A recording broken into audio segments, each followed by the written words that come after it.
Hello, everyone. Michael Jordan fans are the best. And today we're going to be doing the NBA 2024 in review, going over the good, the bad, and the ugly. But first, I want to welcome the panel and a special shout out to Steam Engine, who made it here first, the first time ever. How are you, sir? You're on mute. God damn it.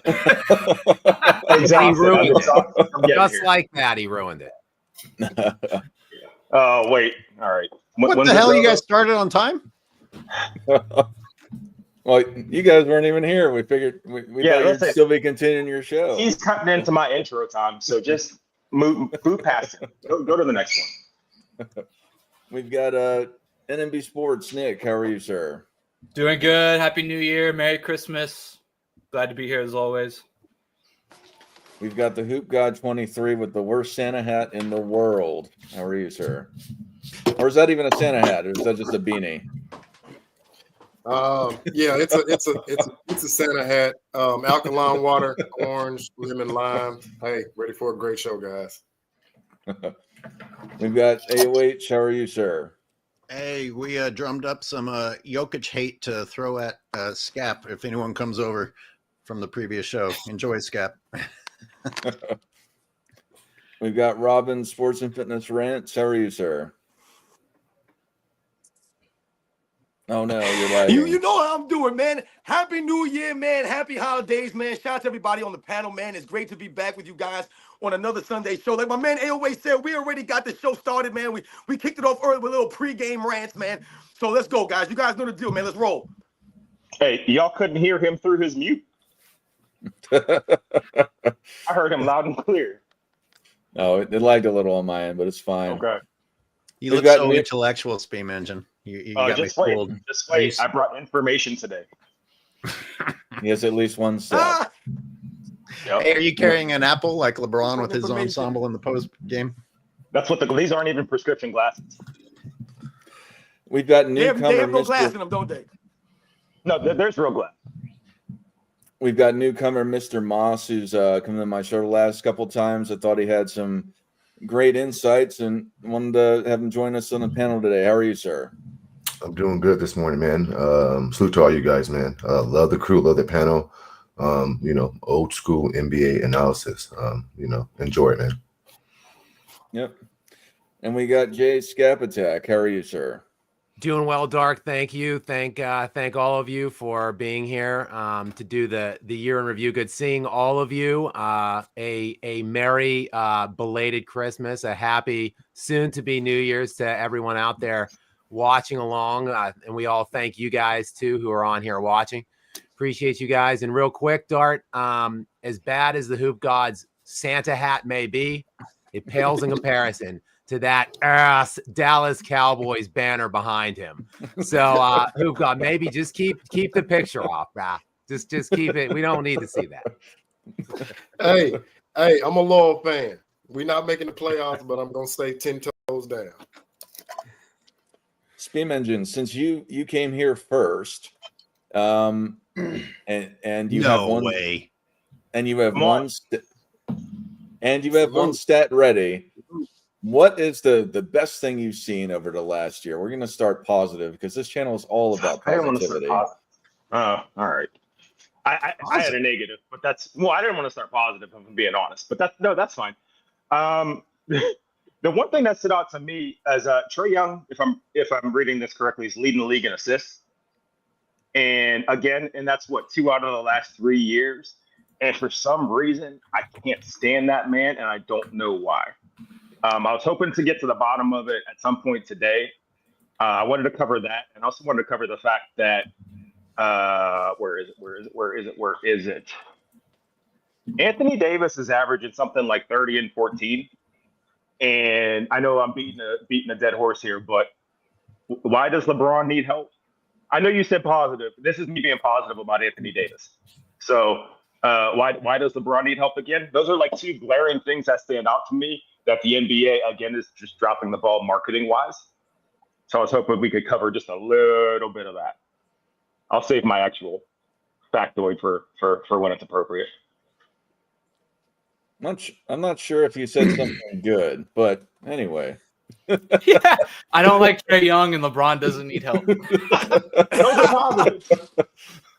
Never All right. start off with Speam ever again. Never. It's a bad This experiment. was his prepared day. It's a bad experiment. Bad That was his brilliant research. He couldn't even get No, Anthony I Davis's have- numbers right. I got got other it. stuff to say. I'm sorry to say, Speam, but it's not just the looks. I've realized that your voice sounds like Richard Jefferson also. No, it doesn't. After listening to him announce on Christmas Day, I actually took an ice pick to my ears, and now I'm hearing it all over again. I'm real, I'm going to be real drunk and real sensitive in about 20 minutes. So get them out now. Nick, what's the best thing you've seen over this last year in the NBA 2024? Oh man, I was gonna go the good. Well, the good obviously for me is the Mavs made the finals last year, so that one's easy. But the best thing in the last, the best, whatever. It's the positive. okay, yeah. Well, that one's easy for me, and so I'll just say that I don't have to eat up a bunch of time. But Thank God. that and also Nico Harrison. I can't. That guy is our general manager and GM making moves. I think he is not getting enough credit for what he's done in Dallas. So I'll be short and sweet. I'll leave it there. Hoop God, what about you? What's the good over the last 2024? The Cleveland Cavaliers got out the gate, 16 straight wins with no losses. Of course, like NMB stated, you got Clay going to the Dallas Mavericks. I think that was a great pickup. On the way he is, like with his roster just being up and down, I mean, to me, that shows somebody who can go out there and get it done and doesn't need to have all of these superstar level players. It's like, okay, these are the cards I'm dealt. Hey, he's the Joker. He's gonna make it happen, right? So I was impressed with the in-season tournament this year. The Bucks and the Hawks. I actually enjoyed that. I saw competitive basketball, believe it or not. It's sad that the commissioner has to resort to these gimmicks to get the players to go out here and compete. But yeah, I would say those four right there are the positives that I can take away from this season. All right. None of the above super chat somebody. Please put who you super chat to, just so they have an idea where it's going. Thanks for coming over from the other show. Yep. And thanks for coming over from, I guess, AOH and Robin show. But it says Speem looks like he just finished directing. There you go. All right. AOH, what is the good over the last 2024? Do you have something positive to say about the NBA? Speem's facial hair and the glasses. It's good. I like it. Good job. You've improved. I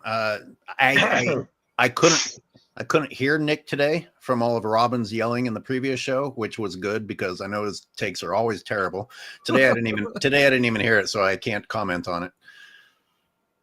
I'm trying to be positive. Just move on from me. I mean, I complimented Speem Engine for Christ's sakes. This is your fault trying to be positive. You see what happens. It's not all my fault. I'm prepared for the year in review remark. I want credit for saying that Rob Pelinka was who was going to be blamed this year before the season started. And I called it, and it's now they're talking about it. Thrilling commentary in respect to the good. Robin, Sports and Fitness Rants. What's one good thing over the last 2024? Last year of 2024 for the NBA? Well, I mean, I think we can look at this a couple of different ways. If I look at it as far as a content creator, it's been fantastic, man. It's been absolutely fantastic because everything that I talk about, all the predictions that I make as far as LeBron James, the NBA, where it's been going over the last several years, the disconnect between the players and the fans, the disconnect between the broadcasters, the analysts, the way the game is played. I've been on the money with this stuff. So as far as we're concerned, I guess it's been great. Everything's been going great. LeBron James didn't win the championship last year. I doubt he's going to win again this year. He didn't win an MVP last year. I don't see him win an MVP this season. I don't see him make an all-defensive team at all last year or this year's season at all. I don't see anything happen. I don't see LeBron James being the number 2 best player in the league right now, like Kanan Jeff Smith said before the season. And like I said, he was going to be 100% wrong about that. So everything that we've been talking about has been on the money. So as far as a content creator, man, I could point to all kinds of things. But if, as a fan, absolutely not. There's nothing to point to. This is what we're talking about. But let's point to the Olympics. The Olympics was great, right? The USA won the gold medal. So I think that was good. They had some struggles there. They scared us a couple of times there. Steph Curry had to essentially save LeBron James. But at the end of the day, the USA won the gold medal. So if we want to point to something, we can point to that. But by and large, like I said, overall, the game has been suffering. So we talk about I mean, look what Nick just said. Nick pointed to his own individual, personal, thing that he had with his team and why he thought that the Mavericks they made to the finals. So that's great. But the NBA is still suffering, is it not? So I think as far as a fan goes, the NBA is there's really nothing for me to point to and say that this is great. Like people will be, oh, you should be happy the Knicks got Karl Anthony Towns. I'm not happy about that. Yeah, the Knicks look okay, but the Knicks looked okay last season too, man. What I want to see is Karl Anthony Towns in the postseason, man. That's why he's there. He's not there to help the Knicks win 55 games or something like that or make number 2 seed. He's there for them to go do something in the postseason, man. So, yeah, I'll be happy about the Knicks not being the Knicks, as usual. But, yeah, man, it's really nothing to point to, man. All right, Mr. Moss, what's the good over the last 2024? For me, it's been the Houston Rockets and the OKC Thunder. 2 teams that have kind of bought in and play the game the right way. They're 2 top defensive teams. I like the way SGA goes about operating in his business the right way. No elite help, but still winning games. Still, motoring on. No excuses. A young team. So that's been surprising and a good thing for me. And then I'm a diehard Rockets fan, and so what Ime's done up there in Houston. Getting that young team to buy in, I have to appreciate that. And on a personal note, I do a lot of traveling to different NBA arenas and stadiums. And so I've been to a lot of stadiums this year, and so to see these NBA teams up close and personal, that's been a highlight for me. But I can't stress enough, you don't see young teams like OKC and Houston, respect the game and play the game the right way. From a defensive standpoint, the offense will come. And so for me, that's been the 2 highlights for me. Awesome. Jay Skabatek, what is the good of Well, no one really other than Mr. Moss listened to you. You guys need to work on your listening abilities. No one said anything good other than Mr. Moss. And of course, Mr. Moss then steals my good, but I'm going to just expound upon it a bit because I want my damn credit, Dart, because I sat on this same exact panel on the preview show, and I said at the time I said SGA would win the MVP. I think Jokic is maybe threatening that prediction this year, and I also said that the Oklahoma City Thunder were going to be the best team in the NBA this year and easily win the NBA championship. That was before the season even began. And it really, to me, wasn't difficult to see coming. They were the second best team in the NBA last year in net differential. They lead the NBA right now in net differential, better even than the Cavs, who have 1 fewer loss. But think this over. When you look at SRS rating and net differential, Oklahoma City is already right now the best team in the NBA. And they're doing it without basically their second best player in Chet Holmgren, who's been out hurt with a broken hip for like a month and a half. So to me, the Thunder they're a budding dynasty. I called them this before the season began because they're just so good defensively. Everyone wants to talk about what a great 2-way player Shea is. He's like the 4th best defender on the team when all players are healthy. That's why this team is the best defensive team in the NBA. And to me, they're going to have, 3 perennial kind of all-stars moving forward. I think Chet Holmgren is going to be an all-star for years to come. Obviously not this year with the injury and the amount of games he's going to miss. I think Williams he's going to be an all-star this year. He's averaging 22 points, 6 rebounds, 5 assists on 48%. Shea obviously is a perennial MVP candidate and first-team performer. So I really like what I've seen in a middle league where I criticize a lot.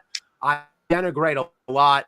The Thunder are kind of leading this charge of the non-super team era. I think they're helping to squash the super teams because they're doing it the right way, and I think they're going to be dominating the league for many years to come. And I think it's going to be a fun look. The Cavaliers are having a hell of a season, but push comes to shove, even with home court advantage, I don't know that they're going to be able to get over Boston in a 7-game series. So I still am looking forward to a Celtics Thunder NBA championship series this year. And I think that's just going to be a pretty tasty little matchup. And I'll be rooting for the Thunder because Boston kind of rubs me the wrong way. I don't really like the way. I don't know that I call them a super team, but they came together inorganically, in my opinion. And that team is absolutely loaded.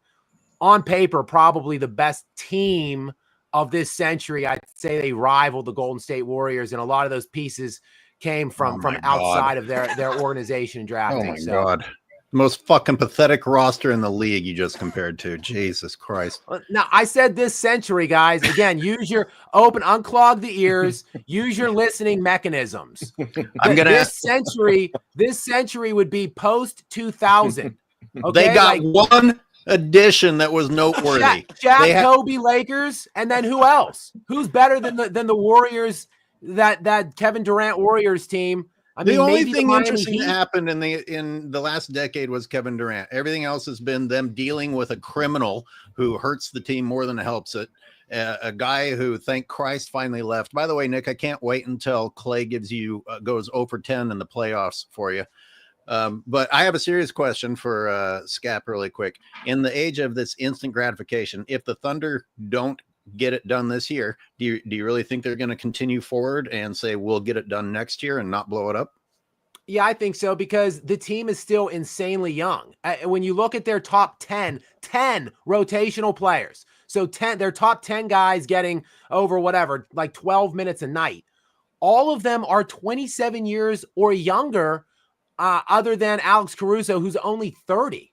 So they're so young. I think you're right. This is an era of instant gratification where it has to be right now this year. But if you go back and look over the history of the NBA, generally young teams need to discover how to win. They need to learn how to lose before they know how to win. Last year, I thought they outplayed the Mavericks for the majority of that 7-game series, but the Mavericks, they had been there before. They had veterans. They just closed games out that Oklahoma City didn't know how to. I think maybe this year is the last year I think that you might be able to get Oklahoma City. I don't think so. I think they're going to win it this year.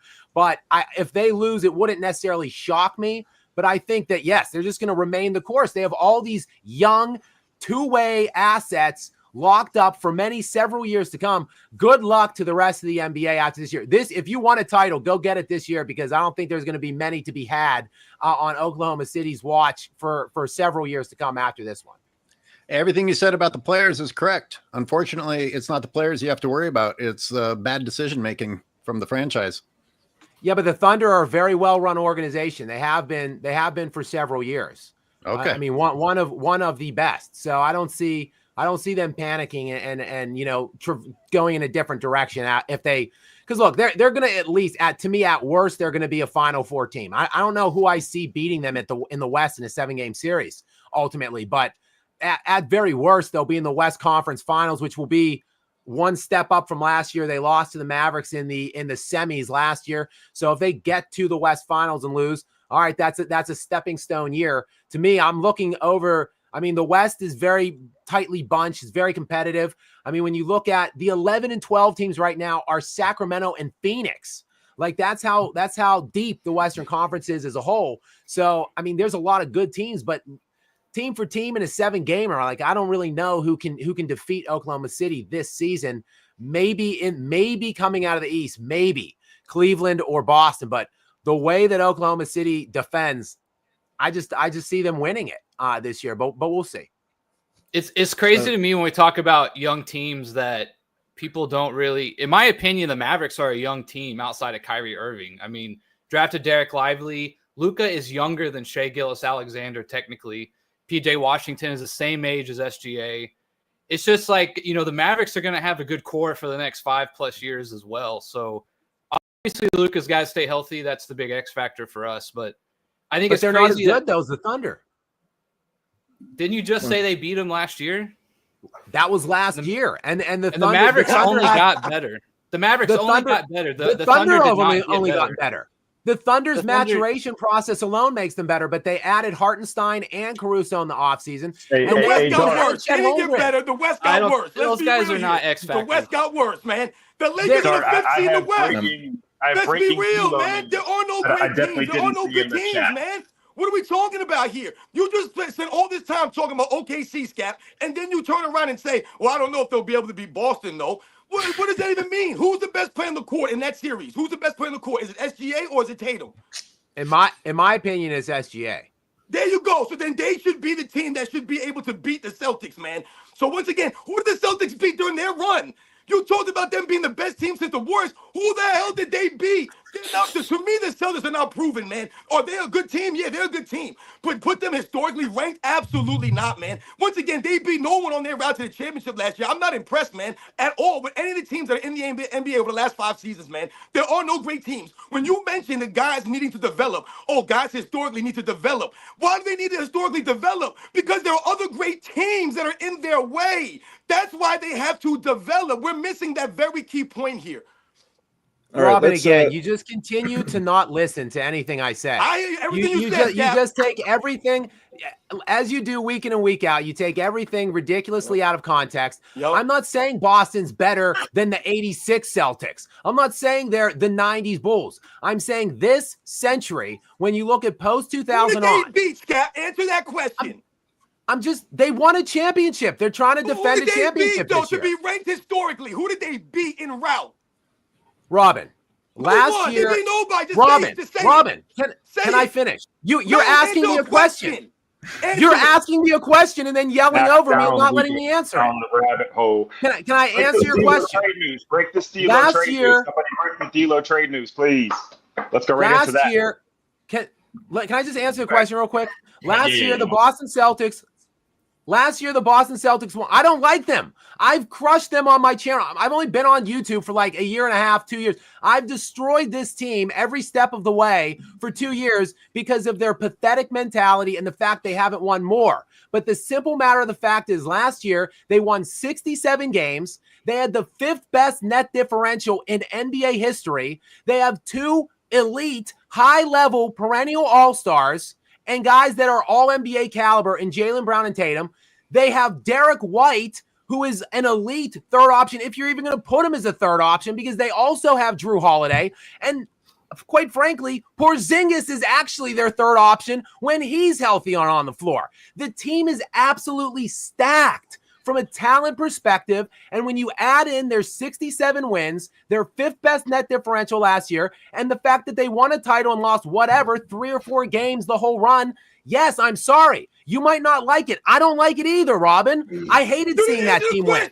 But they're still a great team. Who did they beat? You fool, answer the question, man. They beat nobody. You talked all about how good the Celtics are. You Hey, answer a can I simple intervene? question, man. Can I let I- you Let's. talk, man, I'm gonna. and you I'm didn't gonna. answer a I'm simple gonna. question. I'm gonna Get ring outta this here. in. We've been on this topic for a while. Let's move on. We'll start off with negativity now. And since AOH didn't have a great positive thing, what is the bad of 2024 for you, I AOH? complimented people. I mean, that takes a lot out of me. You need to acknowledge when I compliment people. And you look very handsome today, Dart, by the way. And Mr. Moss, nice to meet you. Haven't interacted man. with you before. Yes, sir. This For sure, guy. man. You too. This guy, Hey, he's got AOH, a very calm demeanor. person, just so you know. I know He's you got get the pipes, though. This guy should be on TV. So am I being negative or positive now? What do I? You're being negative. Oh, What's the bad of 2024? well, we see things that keep happening, like teams that we should be excited about. Do you really take the Timberwolves seriously when you have a clown like Anthony Edwards as the face of that team? You don't know what day he's just gonna. I don't know. I mean, you would like to think that the West would be great. I hear people talking about the Lakers being contenders again, and they're a freaking shit show. Unfortunately, it's things are bad enough to where if the referees do enough and the West keeps falling apart enough, maybe they will get somewhere. So we've got the Thunder, who I think we have to take pretty seriously. And wait, is that it? I don't. I'm sorry, Nick. I guess Dallas, but I can't see Dallas getting further. I think they're going to go backwards this year, one round. And then who else? Oh, you know what? Thank you for wearing that shirt, Mr. Moss, because this is tragic. All I see is Bronny James and LeBron James on everything being fed to me on YouTube. I haven't seen a damn thing about the Rockets and their fantastic season. I haven't seen a damn thing about it. Tell us more about it. I'm going to hand it off. That was me being negative, and I actually have exhausted my negativity. I'd like to hear something great about the Rockets. That'd be fun. Well, they're young. They're young and they defend. And most young teams don't do that. You know, Ime got this team playing hard on both ends of the court. They don't shoot the ball well, but they compete. You know what I'm saying? And that goes into some of my negativity, right? Teams that need to be highlighted aren't being highlighted, right? The media is still trying to push these aging superstars. Kevin Durant. Bronny scored 15 in the G League, bro. I can care less scored about that. 15 in the G League. You don't want to talk about that? Nah, that doesn't excite me. Steph Curry, right? These guys need to go away. You know what I'm saying? Fast, right? Let's talk about some of these young guys, right? Your Tatums, your SGAs, your Alpine Sagoons, guys like that. And so, the media is still trying to push these guys in our face on a daily basis. The media, has no accountability. And here's what makes it. Listen, I'm in Sacramento. It's a, it's a shit show out here, right? If I can say that. They just fired Mike Brown, right? But Darren Fox, a fake leader here in Sac, right? A diva of the highest order, right? You go watch that Detroit Pistons play, right? Mike Brown made it very clear: stay attached. And you're in La La Land, up 3. A 2 can't beat you, Darren. Stay attached to Ivy. And then Darren comes after the game and says, it doesn't matter. It's not going to make a difference. Again, you got players not being held accountable. You got organizations like Sacramento. You let Mike Brown run a practice, address the media. He's on his way to the team flight, and you call him and you let him go over the phone because you don't have the balls to address him face to face. Listen, man. And then we wonder why this league is going down the drain, right? Get these old guys out of here. Listen, it's time to rebuild and retool. And the main thing is this: these players need to be held accountable. Why is it always the coach's fault, right? The coaches aren't shooting. Listen, I'm not saying that coaches don't take blame, because they do. But come on, you know what I'm saying? I watched Kevin Durant last night. You're 7 feet tall and you think you're a point guard? Why did you go get Tyus Jones for? Let him run the offense. You know what I'm saying? Mike, what are you doing? And so again, sometimes, less is more. And so for me, the negativity is the players not recognizing when their time is up, and the media is not helping us. The Kings are such a great example. The Kings are such a great example because a year ago we were all supposed to be getting excited about the Kings. It's like the talk was about Sabonis and Fox, and Malik Monk was doing great once he got out from under LeBron's shadow. And here we are now. We're seeing De'Aaron Fox being a diva, and once again we have a team that was on the rise, and you can't like them anymore. Just like that. Last point, if it's okay, just last point. You let Doug Christie, when Mike Brown was there, fellas, was the 4th in line on the assistant, right? Totem pole. He's a head coach now. You skip over guys on that bench who have championship experience. Doug Christie is a stooge for the ownership down there in Sacramento. Vlade Divac sits next to the ownership.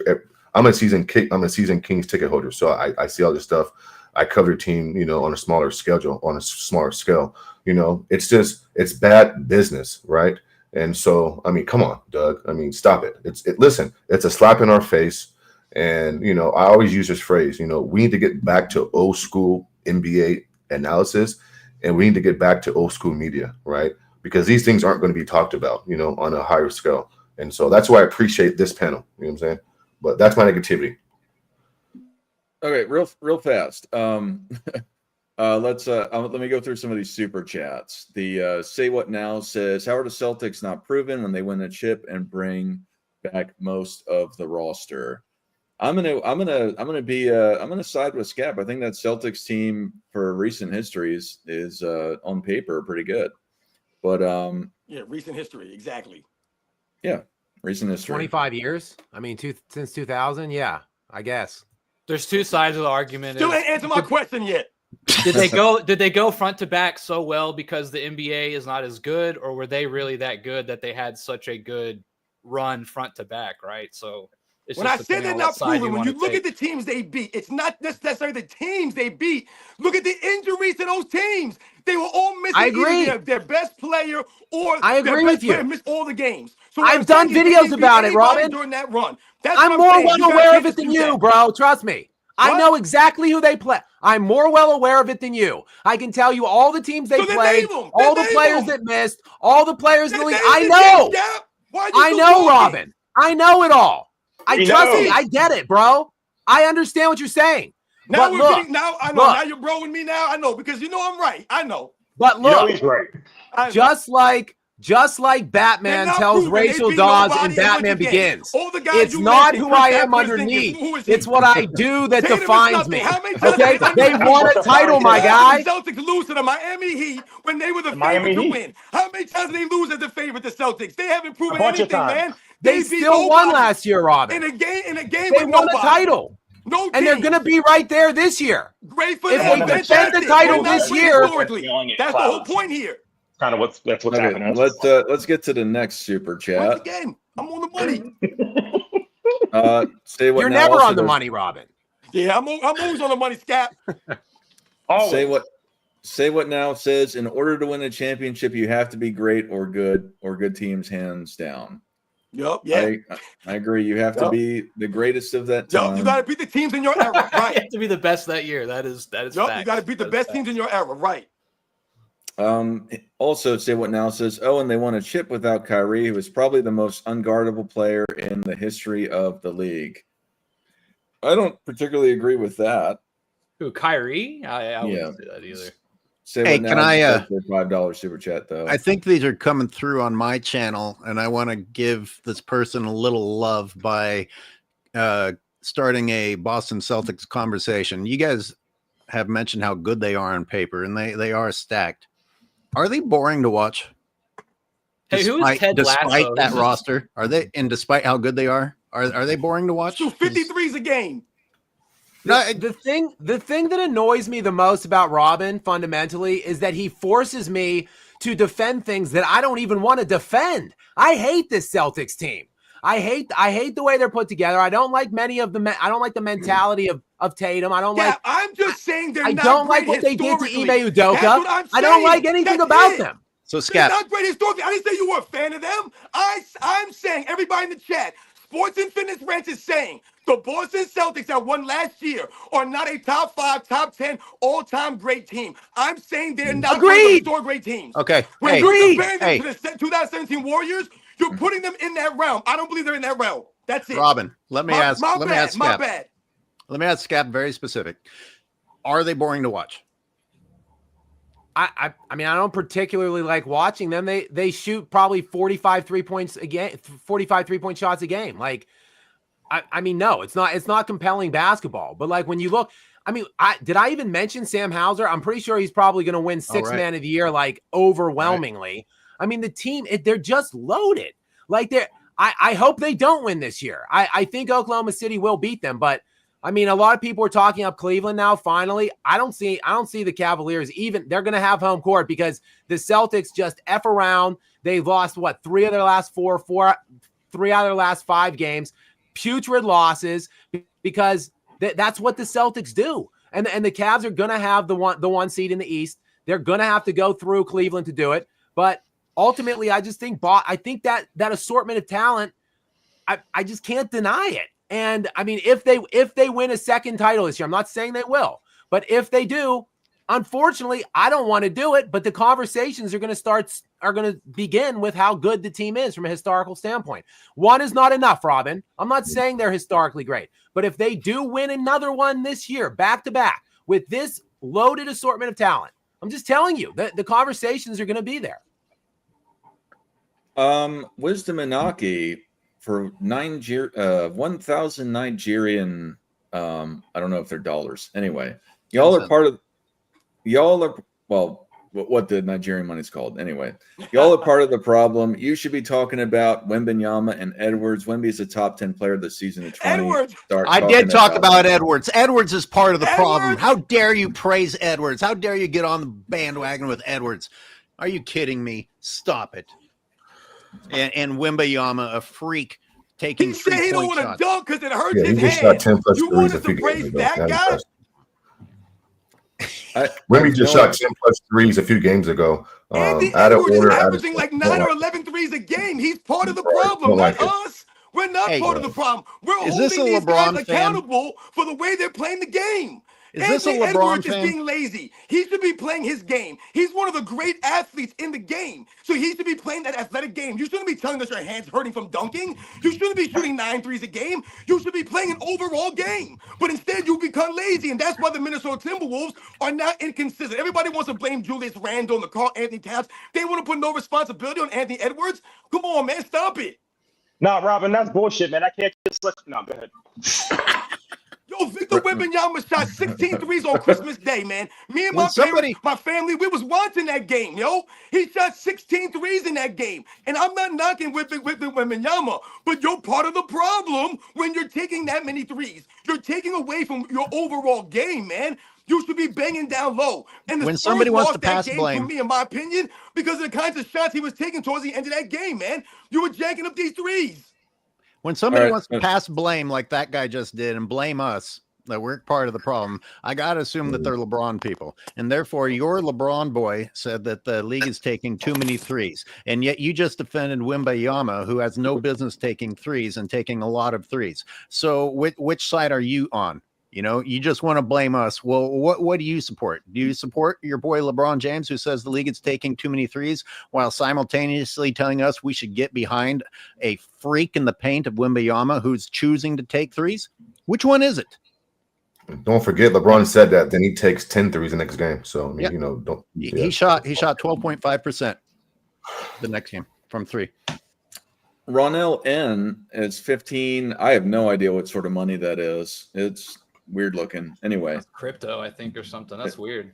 yeah, I don't know what it is, but cool stuff anyway. Thank you, Ronell N. It says, sorry, but you can't make comparisons anymore. A point from the 90s is worth 2 to 3 points of this era. It's practice points, not game points. Yeah, I mean, a point's a point. I mean, it's a corny point, I guess, to your point. How many times can I say point in a sentence? Speam, what we're gonna go to you and the guys Oh, in wait, the top please, row. take Real quick. That donation is from Israel. It's an Israeli shekel. Well, actually, I forgot. Yo, I nigga's haven't. always quick on the draw, man. He always What's the exchange rate on ding, ding, ding, ding, ding. No idea. Well, yeah, it's an Israeli shekel. All right, I'm going to do my good because I forgot to do that. The Sixers are actually starting to do good lately. I think they're 7 of the last 10 games they've won or something like that because they've been abysmal. Paul George. Hey, Dart, are y'all gonna make the playoffs? Let me finish my good. No. But I guess I'll transition into my bad. Paul George is not doing very. He still is not doing very well, and I don't know if they're going to make the playoffs. Anyway, Speam, what's the good for you over 2024? I thought I was allowed to do further bad. Is that not the case? I'm going was to. bad, yeah. Yeah, I haven't This is telling of given my all bad of our judgment. No, listening but listen. skills. No, okay. I'm gonna start positive. Whoever in the chat said we're old heads yelling at the clouds, I can't disagree with that. That might be the funniest thing I've ever seen. Also, shout out to Sheriff of Patty's, especially if they're an It's Always Sunny fan. They were, I think, the first ones to break the D'Lo trade news. So I didn't, or at least in this chat. So I didn't want to, I want to give them credit. But is anybody on this panel familiar with what's called the straw man fallacy? Yes. Yeah. Purposely misrepresent somebody. Yes, exactly. So I wasn't familiar with it, and I've been consistently looking for, like, when we talk about LeBron fans and they subtly shift the argument, right, to make themselves seem correct. I'm just going to read the definition real quick. Okay. This occurs when an individual distorts or oversimplifies an opponent's argument, making it easier to attack or Yeah. refute instead of addressing the original argument. So I'll use a real world example. A teacher suggests spending more time on math and the parent accuses them of not valuing literacy, right? Goes to the extreme. I'll use a basketball reference. Haters are just jealous, claiming all criticism of LeBron stems from jealousy or bias, which avoids addressing valid critiques of his career decisions. So I've been searching for this term like last like 3 or 4 seasons, and that's the bad. That's where we are with arguments. There are no more points that are argued directly. It is almost, if I had to give it a percentage, maybe 96% strawman fallacy in terms of the argument. I think that's one of the biggest bads because I think it poisons the game. It certainly poisons the media's coverage of the game.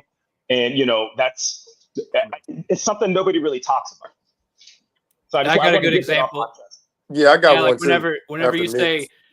Jordan has more championships than LeBron, and then their response is, "Oh, so Bill you think Russell. championships mean everything?" And it's like, Yeah. no, that's not what I said. I'm just making this Yeah. comparison here. Also, Scap, you have Ted Lasso in your chat, who's just spamming some R. Kelly thing over and over and over again. Hey, I'll give you another It one. would be Scaps. Hey. Hang on real quick. I know absolutely nothing about technology, streaming, computers, or anything. Can you walk me through how to block him, and I will. Go to Hey, your Robin, channel, since you go to got your spammer. chat. There should be a 3-dot thing for you to click, like block or report or something like that. Yeah.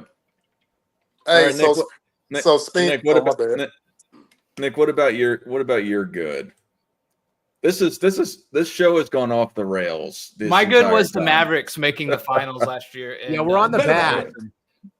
Yeah, so the Oh, bad, including me. The bad. My bad. the bad is the show absolute is terrible. disrespect the Mavericks are getting. No, I'm just kidding. Although I do feel that way, but I would think the bad is, I think the coping over the ratings from what we would call the other side, or however you want to frame that. I think the coping and the excuses for like the ratings to me has been like the one bad thing, right? No one that is, let's just call him a big fan of today's game, right? However the other side, however you want to put that. Nobody wants to say, maybe we are getting this wrong. Maybe this is not good for the game, right? Everything is like that one guy. It's like, again, or kind of how Speem said, if you criticize, you're just an old head yelling into the clouds. And we're kind of looking at the ratings as like a real world objective standard of the state of the game, right? And everything is just like a cope of, oh, well, it's social media and it's this, and none of it is ever just, like even Mr. Moss said, right? No one's really holding the players accountable, and we're not having like an honest discussion about where do we want the game to go? What do we like? What can we get rid of, right? And the bad is just the cope and the excuses of people just not wanting to address some of the deep issues, right? So that is my bad. I know that one's kind of easy, but specifically it is the cope from the other side, or the unwillingness to come to the table and say, hey, you guys are right about this one or two thing, but I think we got this one or two thing right. And there's no honest discussion, I feel, from the other side. I'm sure they feel that way about us too, though. So, Good guy. What about the bad for you? Okay, real quick, Dart. I wanted to piggyback on something Speen mentioned about the straw man fallacy. Here's another one, it's funny when I hear it, right? Because if we're talking about let's take my second greatest player of all time, Kobe being Bryant, and I don't know, Scap was the one. Shout out to him, because he brought this forward on when he was breaking down the whole Kobe LeBron thing, and it's like, okay, Kobe amongst all the other greats, the only one to win back-to-back titles without a top 75 teammate. Granted, Curry won 2, so did Tim Duncan. They never went back-to-back. Now, when Kobe does that, watch this. So Pau Gasol's trash. How did you come to that conclusion? Because we're giving Kobe Bryant props for doing something that nobody else did, not even Michael Jordan. But the first thing that comes to your brain is Pau Gasol's trash. It drives me crazy. I just wanted to get that out. As far as the bad, I gotta piggyback off of Mr. Moss. The league wants to promote the old dogs. Y'all know something that that's very I would say ironic in this whole issue. They'll call us old heads, right? Like Sping said, we're old heads yelling in the cloud, blah blah blah blah blah blah. Got it, cool. Well, why is BSPN keep promoting their old guys? LeBron James, Steph Curry, Kevin Durant. I mean, why is Jokic not getting the same praise and adulation, right? Like Mr. Moss said, why are the Houston Rockets, the way they're playing, why are they not getting the same praise and adulation? It's like, no, you guys keep promoting the old heads, but then if we're talking about basketball in a particular way that you don't like, now we're called old heads. I'm like, I just find that very funny. But the bad, aside from ESPN steady promoting their old players, they're not old heads though, but we are. It's just the style of play. I mean, when I watched Boston when they played the Hawks and they lost, I was literally counting every time they came down and took a three. Like, I didn't even count the layups. I didn't count the dunk. Just every three. I'm just looking like, okay, boom, you got an open shot at the top of the key right here at the elbow. Hey, all you got to do is 1-2 dribble pull up. You got a good bucket. No, you guys want to settle for threes. I'm like, wait a minute. This is what the league has come to? Everybody just shot jacking threes? Like, you don't have the Utah Jazz, like the pick and roll with the weak side pin down actions. You don't have any of that. You don't have the Spurs ball movement where everybody touches the ball and essentially capitalizing on your mistakes. I think that's what a lot of people don't understand about the Spurs system. I mean, we could go to Golden State now. I can watch them because they still run a modicum of an offense with those Princeton cuts, but everybody else is just like threes. Like Ant-Man said, shout out to AOH. He was actually hooping last year. Now he's coming down shooting 15 threes a game. Like, bro, are you just going to like reduce yourself now to a shot jacker? I mean, I've seen you play in the post. I've seen you hit mid-range, much like Jason Tatum. I'm like, wait a minute. Jason Tatum does all this Kobe, idolize Kobe. Why are you shooting all these threes? Kobe Bryant wasn't shooting all these threes. Why are you shooting all these threes, right? I could go on. I don't want to take up anybody else's time, but yeah, this whole analytical basketball is just driving me crazy. But to be fair, I'm going to give the Pup Cup their just due this year. I did enjoy watching Giannis battle it out with the Atlanta Hawks, and they didn't open up the champagne. Thank God. Somebody has common sense. So that's my take on that. Real fast, I want to say something. So for everyone on the panel, please, if try not to yell over each other. Let one person on the mic at a time. Try to be considerate of everyone else. I know that sometimes we can get passionate, but let's try to be able to let's give the people the ability to understand what's being said, even if there's a debate going on. All right, Robin, I don't think you did your bad. Did you do your bad? I'm not gonna say anything now. I mean, my goodness, I thought we was having a show, and now you over here threatening us and stuff. My bad, man. Damn, I thought we was good. I didn't threaten anybody. I said, please just let's try not to overtalk everybody. I've never even cursed on this channel. Listen, all right. Let's be very clear here when we talk about the bad, man. Listen, I never know what I'm going to say when I come on here, all right? I don't write things down. I'm not as organized as everybody else. You guys know my channel, man. I don't got videos flashing or highlights. I don't got fancy clips and all this cool editing. I ain't cool with that. I ain't gonna do all that stuff. It's literally me. It's literally me talking about basketball, man. So once again, what I'm getting from everybody here is when you're talking about the strong man, what I'm talking where that comes from is a lack of what? Education. A lack of education and a lack of knowing the historical perspectives and the historical context that we're always trying to allude to on these channels, on these Sunday live streams. When Daughter's always talking about these guys that you never even heard of, what is he trying to do there? He's trying to give you some historical perspective about some of these guys that are constantly being torn down now for some reason by the people that are supposed to be educating us. You guys mentioned ESPN being a problem, but why is ESPN a problem? Because they're not educating the fans on the actual historical perspectives when they're talking about these guys. So what do? They make it seem as if what's going on today is somehow so much more spectacular, but only because the guys in the past weren't great. These guys are so much better. So what I'm getting from you guys talking about the strongman, people make those arguments because they can't debate you on the facts, because they don't know the historical perspective. Why are we called old heads now? I'm 44 years old, man. You know who's old? My father is old. That's who's old. I'm not an old head. When I was growing up, anyone attached to the word old was a senior citizen, man. But why are they calling us old now? Because they were not around to talk or to have the perspective on what we keep talking about. So when they say, oh, Michael Jordan couldn't go left, oh, Michael Jordan didn't play against anybody, or this guy that, Bob Cousy couldn't dribble, this guy that, Bill Russell that, they don't know. They weren't there for this stuff. I'm giving you the perspective of the 80s and the 90s. I grew up watching this stuff. I literally watched it, man. So that's what I'm talking about. That's why I can talk about it. You fools are calling me an old head. I'm not hating on the guys today. I'm holding them to the same standard of the guys in the past, man. So once again, they refuse to be educated by our channels. They don't want to listen, so they call us haters. And that's the biggest problem right now in the NBA is, once again, when you listen to a broadcast, you get educated by these guys. When I was growing up back in the day, you listened to a game, you were educated by the broadcasters. So it trickled down. It wasn't just you watching the game or you playing the game growing up. Every aspect of the NBA, they always gave homage to the past. So I knew about the guys that I didn't see growing up. That's the facts. Hey, wait, you're muted. You have something to say?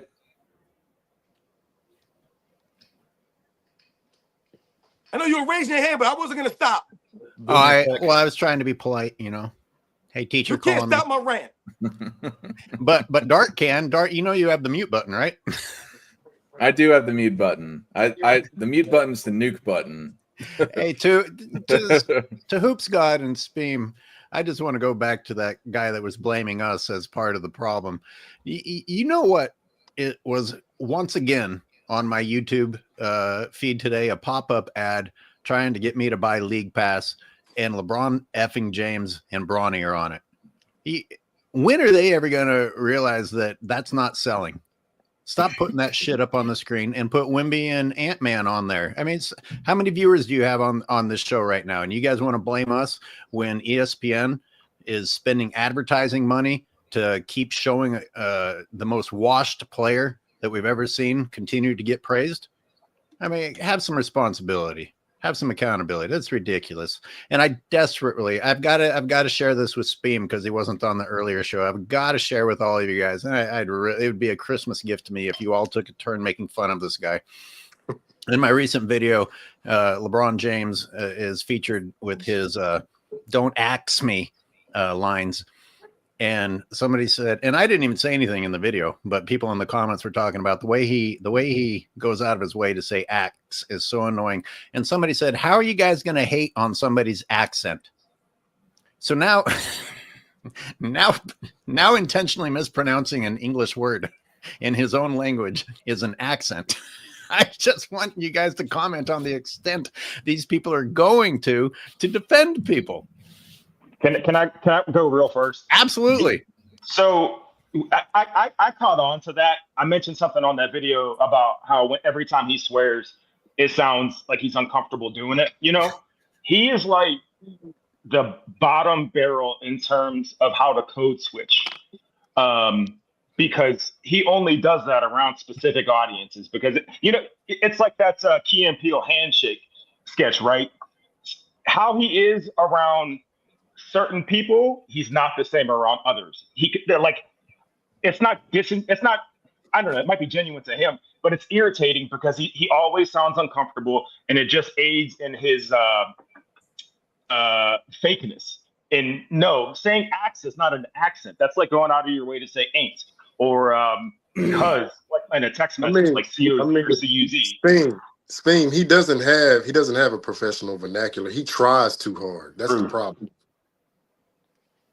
Well, you know what's funny? Right, I posted a screenshot of Joel Embiid when he fell down, tripping over the security guard's foot, right? Because he was doing some goofy off-balance three-pointer over in the roped-off section during warm-ups. And he fell down, and he was on the ground for minutes. And I posted a screenshot. I thought it was pretty comical that these are the most skilled players in NBA's history, and these guys can't stay on their feet. But it wasn't just about him falling down. It was the fact that when these guys fall down, not just him, they fall down and they stay down. These guys never pop right back up. They're always down for minutes, rolling around. These guys never pop up. Back in the day, if you played sports, guys play sports, they fell down, they got right back up, and they ran back down the court. That never happens today. And you had people talking about, oh, well, the security guard, his foot, he stepped on his foot. You're blaming the security guard who was standing on the other side of a roped-off section doing his damn job, and you're blaming him for Joel Embiid's goofy ways? Come on, guys. All right, let's segue to some of these super chats. Tony07 says, I know this is off topic, but why the Sacramento Kings never talk about Game 7 of the 2002 conference finals when they could have beat the Lakers, but they only shot 50% from the charity strike, or I guess stripe. Mr. Moss, I know that you. I was there. I was there. Yeah, awesome. I was at the game. Game 7, the old Arco Arena. They built a new arena called Golden One here in Sac, but that's the old Arco Arena. College-like atmosphere, the cowbells.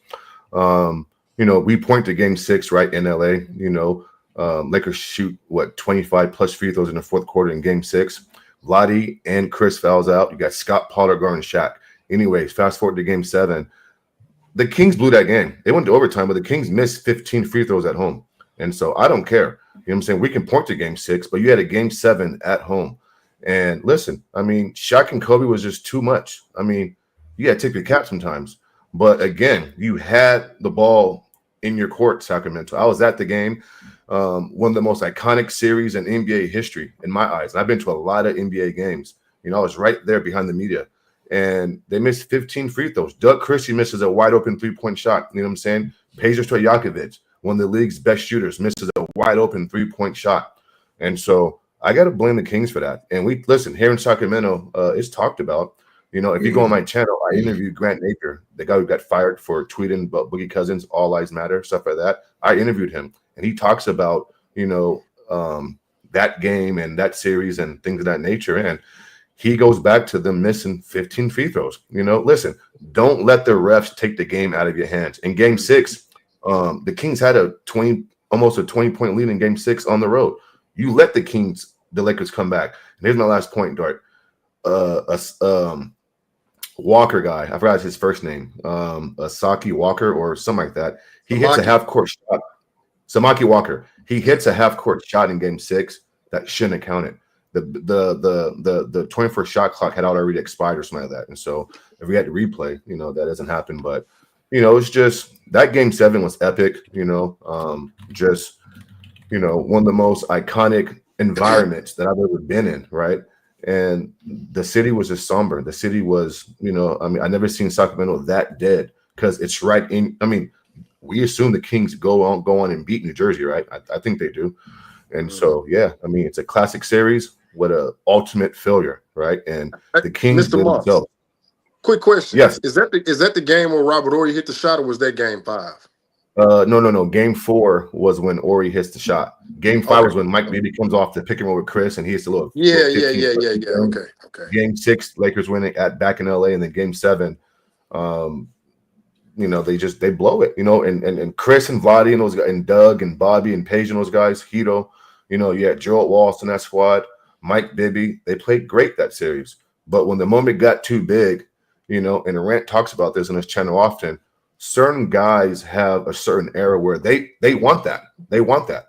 And Kobe and Shaq wanted that, right?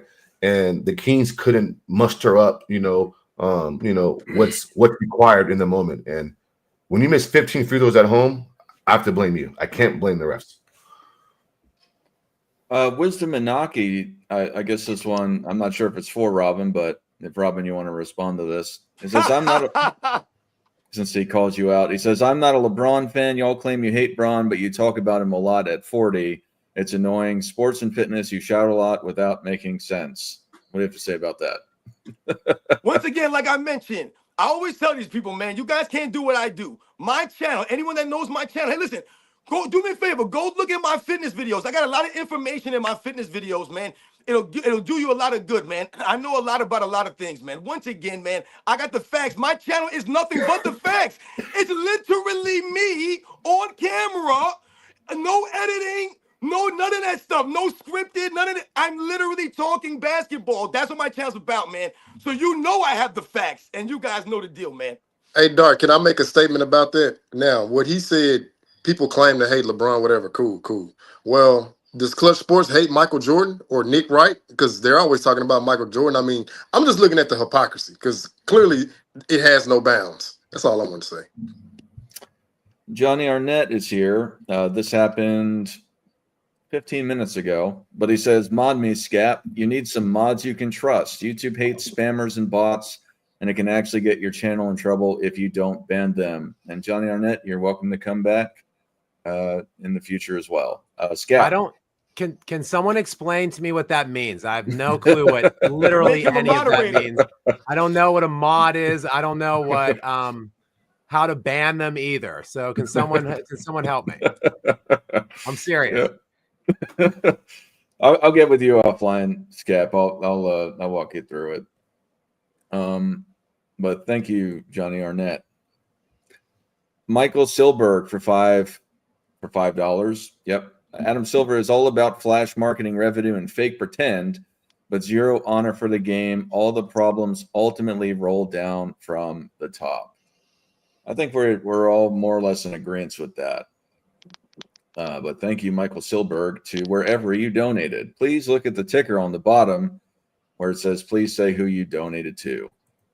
MVF, most valuable fighter, says, thoughts on the year Cats having in New York Knicks as a whole. Do you have anything you want to briefly talk about that, Robin, since you're a Knicks guy? No, I mean, listen, like I always say, man, I'm waiting for the postseason to get too excited to do or to really, get hyped about the New York Knicks. But like I said, they've been playing much better basketball over the last several weeks, man. So shout out to the Knicks. Grand Finale says, I like the over talking and arguing. Keep it going. It's not about taking the arguing away, or it's just that when it's constantly over talking, that's what I'm talking about. I'm not saying, don't debate each other. That's, to be clear, it's just when it's 5-10 minutes of just on top of each other when you can't even hear what's going on. That's what I'm talking about. Pause. But, I love you, dog. Yeah. Hey, does anyone know? Boy, Blue. We were talking about media. Whatever happened to Slam Magazine? Are they still around? Yeah, I think they are. Wait, Nick, you're talking about Slam Magazine, who had Kobe ranked top 5 in 2018, but they keep telling us he's not top 10. Yeah, like we were just talking about how, I've said this before, I don't think the NBA does a good job marketing its young talent. And I just remember, outside of like ESPN or Fox News, like the main media outlets, like where do people go other than like just kind of weird forum or boards or message boards or something, right? And I just remember like Slam back in the day would always talk about high school players, foreign players. Like it just was like cool to read about all these other things going on, even maybe a little bit of pop culture in there. But I just feel like, where do people go to, I guess, like get outside of the mainstream news to just hear about other things going on in the league besides the main topics? I just was kind of wondering. Do y'all hear scratchiness on your side, or is it just me? Yeah, I hear it too. Yeah, no, there's something. Yeah, I can hear it. Someone's typing. It sounds like it's not me this time. Oh, okay. Went away. Anyway, Matt for $10 says, "Player, if you're not talking, just please mute." That would probably take away the scratchiness. I think it might have been Hoop God. Players have too much control. The game is boring when you have guys making $50 million for no effort and complaining. Traveling, gather step doesn't mean you're more skilled than the 80s and 90s. Matt for $10. Don't know where it went. It's definitely not me because YouTube demonetized me. No kidding. Yeah. And then I went and I don't know. I don't know why. They said it was reused content. And then I went and I did the appeal, and then they said nope. So I don't know. Whatever. What kind of content, Dart? Reused. Oh, okay. What the hell is on YouTube that isn't reused? That's what Right. they said to me that time. Yeah. There might So be an issue that we are all posting this exact same video to all of our channels. Because I know in mine, I get a lot of like there's a place where it says matched content or something, Mm-hmm. and it's all of these streams. So I don't know if maybe they think because we're all posting literally the exact same video, if like we're ripping it off of each other. No, I Yeah. tried I don't warning you about think- this. Dart, it's your opening. It could be the opening. I don't It's know. the countdown. But it says in the appeal that it doesn't account for intros. So they say intros that doesn't count. Well, let me But- tell you, I removed I edited out your intro when I got flagged because of this show on my channel, and it removed the problem. No, and that's what I would usually sometimes do. the intro gets a copyright on it. Because of Yeah, all it the does. Michael Jordan footage that's in it. Yeah. All right. Let's. Yeah, it might be. Can- Let's can not I- get down the rabbit Can I hole get though. piggyback off what Nick was saying real quick? Let's just. Do you want to comment on this one, Speem?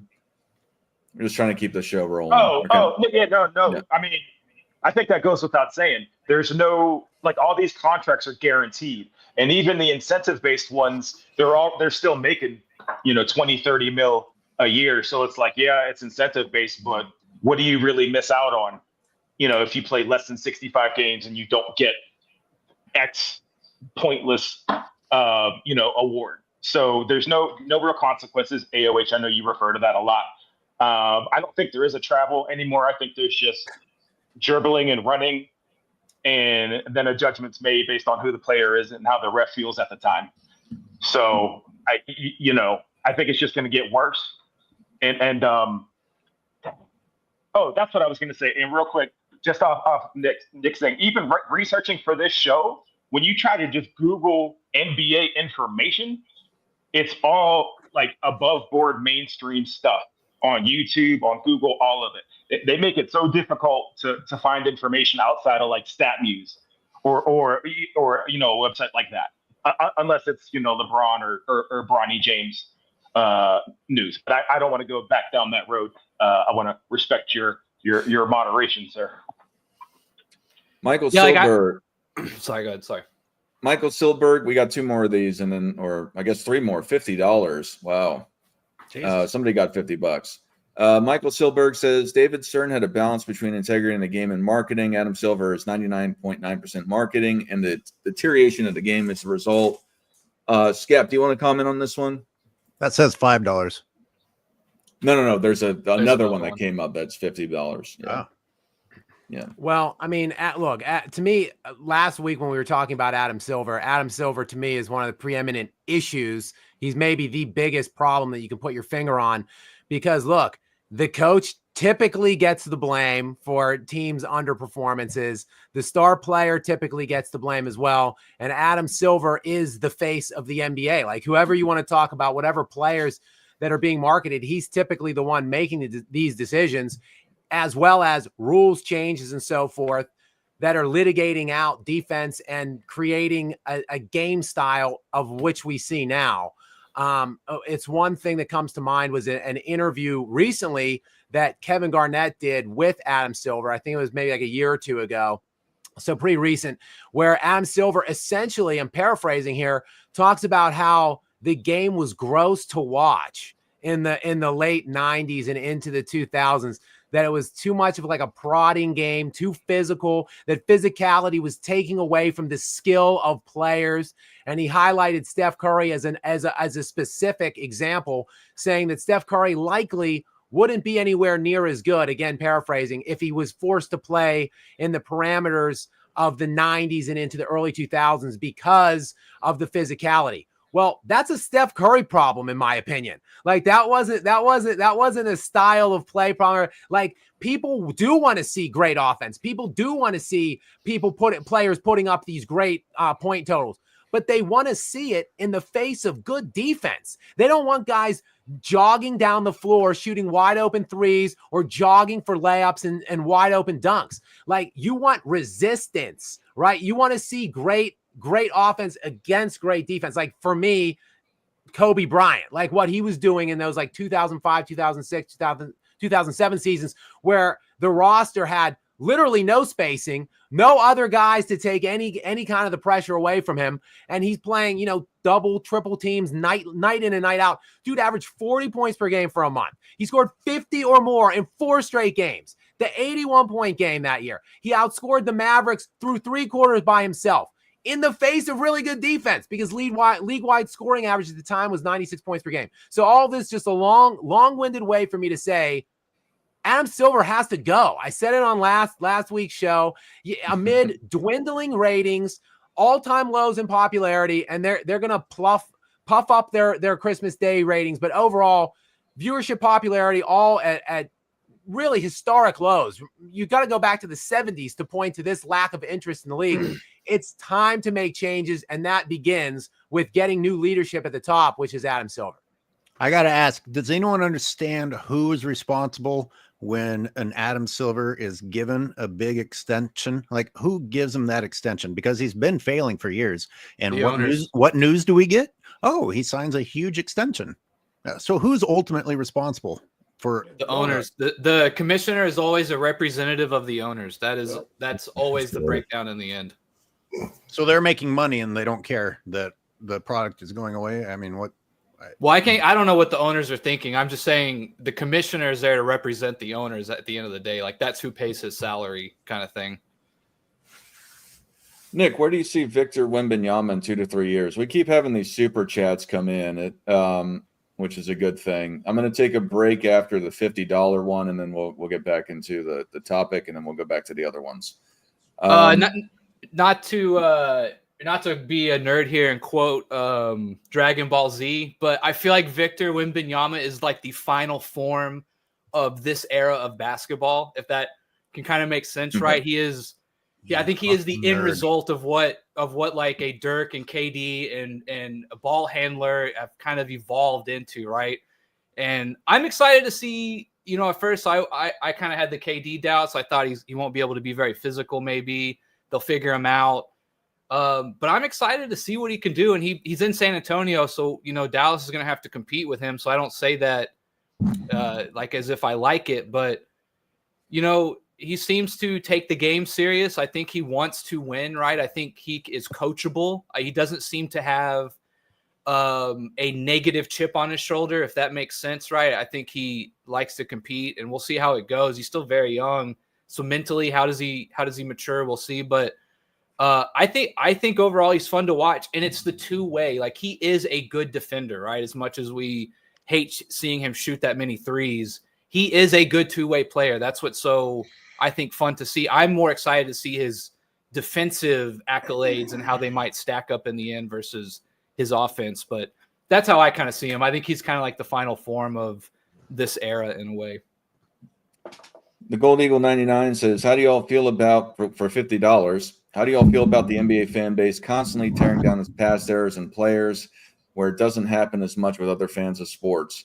For me, I think it's laughable because I go and I'll do debates on the side sometimes, not on my channel. And I recently did a Bob Cousy versus Steph Curry debate. And I think there's a real argument that he's greater than Steph Curry. I believe I overwhelmingly won that debate. I'm going to have an upcoming Bob Pettit versus Dirk Nowitzki debate. Sorry, Nick, I'm going to absolutely run over that debate and prove how Bob Pettit's greater than Dirk Nowitzki. Hey, I won't get in between a man and his paycheck. You do what you have to do. I'm demonetized, but either way, it's just for the zeal of it. The aspect of what I'm getting at is that I think it's terrible. I think it's horrible to disrespect the players of old. And I'm not really one for the other sports to understand why they do or do not. But I believe that because the NBA is, I believe, in ways a larger personality-driven league than something like hockey or football. Not that they don't have personalities driving them. I think it's just different. So I think that's part of it, is they're trying to sell the personalities versus the play style. And it is kind of a conundrum. Anyway, Scap, I don't think we got to your bad. I think we've gone around the tree about 5 times and off in a different direction. What about your bad for 2024? What was the bad of 2024? Dart, I thought you were intentionally skipping me, which probably would have been beneficial to you, to the channel, and everybody else listening. Because I again, with the Thunder, I called the Thunder in the summer that they would win the title this year. And in the summer, I have been calling, I continue to call, and I will continue to talk about the Denver Nuggets and the pitiful job that they've done in enhancing and supporting Nikola Jokic. Nikola Jokic is, whatever you want to say about him, again, we don't even have to make it historic. We could just keep it in this century. He is going to lead the NBA more than likely for a 5th consecutive season in every major advanced analytic category. Has preposterous box plus minus as always, preposterous on offs as always. He is still the odds-on favorite to win his 4th league MVP in 5 seasons as of today, right now when we record this, in all major publications in Las Vegas, et cetera, et cetera, et cetera. He is the best player since at least 2010. And if you want to look at the other great players since 2010 that I'm including in this mix, Kevin Durant, Steph Curry, LeBron James, Nikola Jokic has never played with a single all-star in a full decade. Look at what those other guys did, those other 3 names I just mentioned. Look in their first 10 seasons, what they played with. I'm not asking for them to play with top 3 league-wide players. I'm not asking for Nikola Jokic to play with Shea or Giannis or Luka, which is what all 3 of those guys did. LeBron, Durant, and Curry all did that. They all played in their first 10-year span with an equivalent of either like a Luka today, a Shea today, or a Giannis today. I don't want that at all because it's cowardly, pathetic, and disgusting. What I do want is for Nikola Jokic to have a serviceable damn all-star. He's been in the league 10 years, and he is the best player since 2010. To me, the best player of this century outside of Kobe Bryant, and he can't get anybody to run with him that is a viable. And you guys can throw whoever you want at me, Jamal Murray, whatever.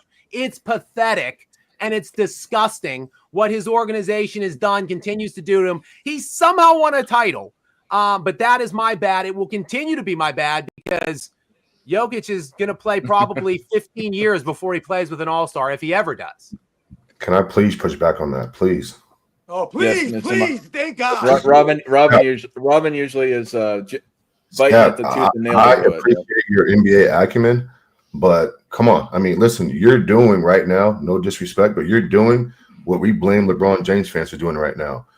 I mean, how much help does this guy need, right? There's something called covering up the mistakes. If he's everything you say he is, then cover up the mistakes. Listen, Jamal Murray being named an all-star is not the measuring stick. We know he's an elite player when it counts to most, right?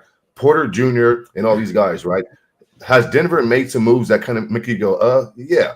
But do they have enough to get it done? Absolutely. Game 7 last year versus Minnesota. Why is your big man, the guy who's the second best player of this century, arguably shooting 8-9 threes in the Game 7, not taking it to the basket, punishing Rudy Gobert, right? He didn't do that last year.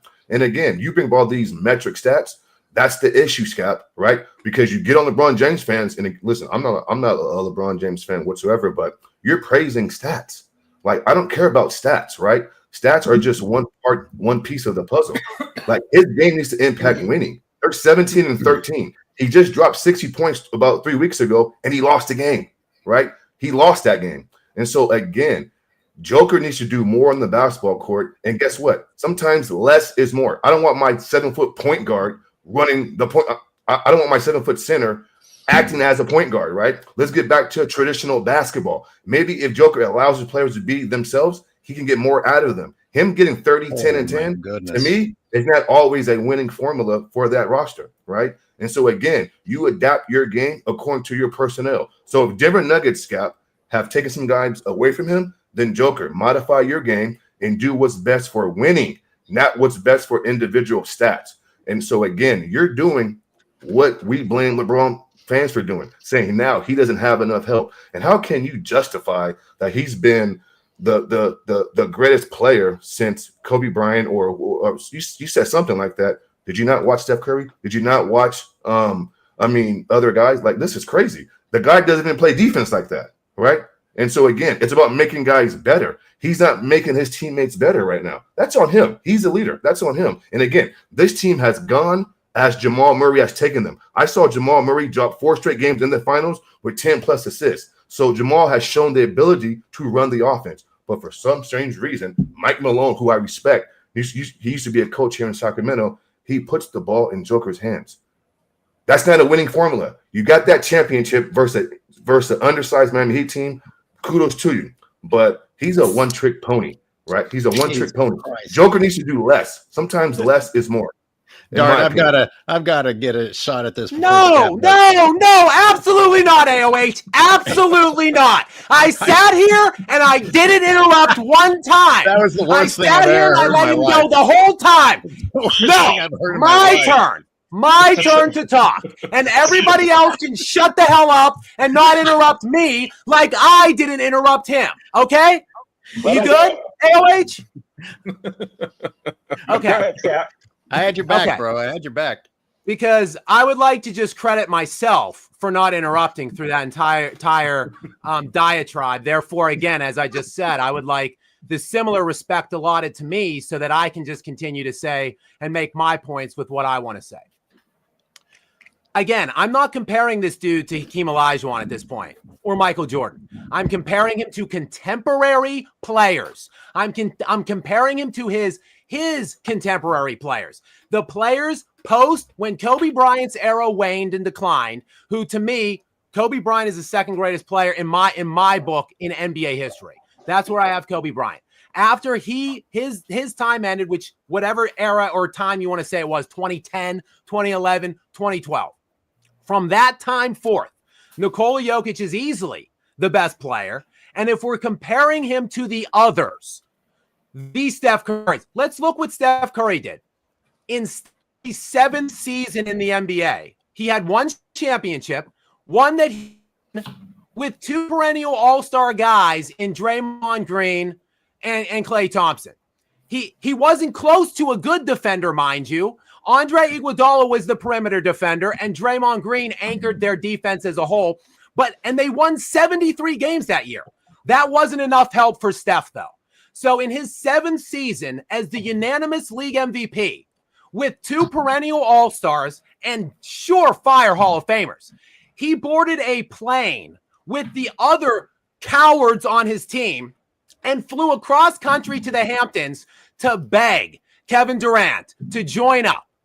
And what did Kevin Durant do? Let's take a look at that guy who at the time was in his 8th NBA season. He had played multiple years with James Harden and Russell Westbrook. Russell Westbrook, a surefire Hall of Famer, a perennial all-star, a league MVP. Not enough help. He's got to go join a 73-win team in his 8th season.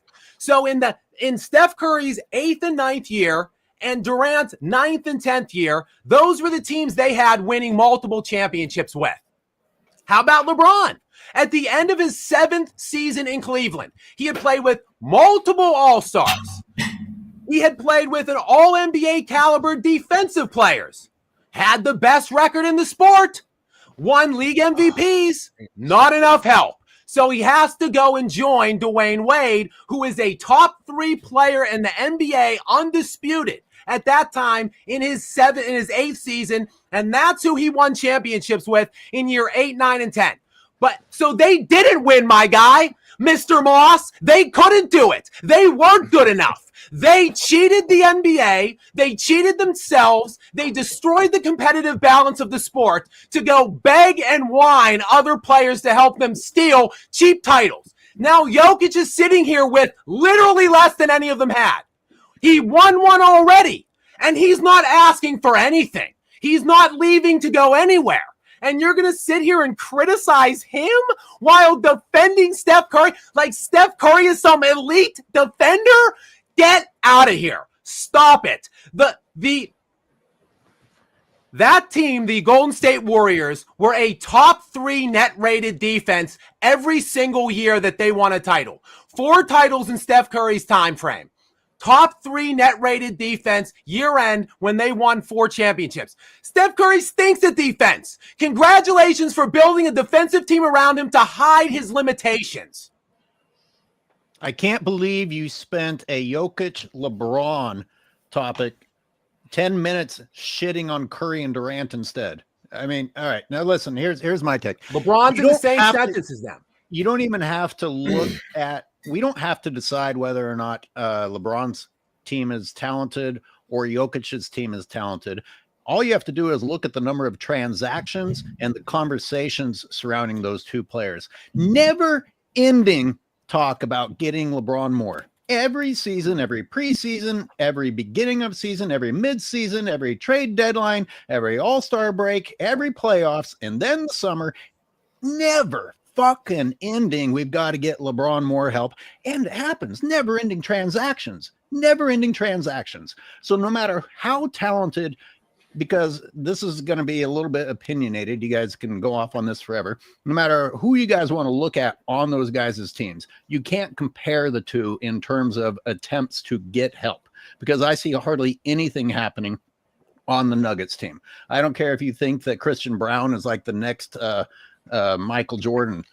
They don't have transactions taking place to help in that case. And it gets old when you hear every single day, what are you going to do to salvage LeBron's career? You're wasting LeBron's career when LeBron James is destroying everyone around him. The Lakers Warriors game, twice in the game when LeBron James went to the bench, the Lakers extended their lead. And you know what the announcers are saying? How are the Lakers going to survive this stretch with LeBron on the bench? Well, look at the fucking game, Doris Burke and Richard Jefferson, and watch the Lakers do better without him. Does that ever happen when Jokic goes to the bench? Does that ever happen when Jokic goes to the bench? No. So I don't want to hear shit that Jokic is doing too much. That team desperately needs Jokic, while the Lakers desperately need LeBron to sit the fuck down. Richard Jefferson, do you have something to say? No, I'm just kidding. Anyway, Mr. Moss, you want to respond? I'm just going to say, calling Jokic a one-trick pony is crazy work, dude. That's all. Hey, I was going to mention AOH. As you were talking, I just got the update that D'Angelo Russell got traded to the Nets. Yeah, that's You crazy, get your news from a horse? Come on. I'll be let quick. I'll be Mr. quick. Moss respond real fast. I'll be quick.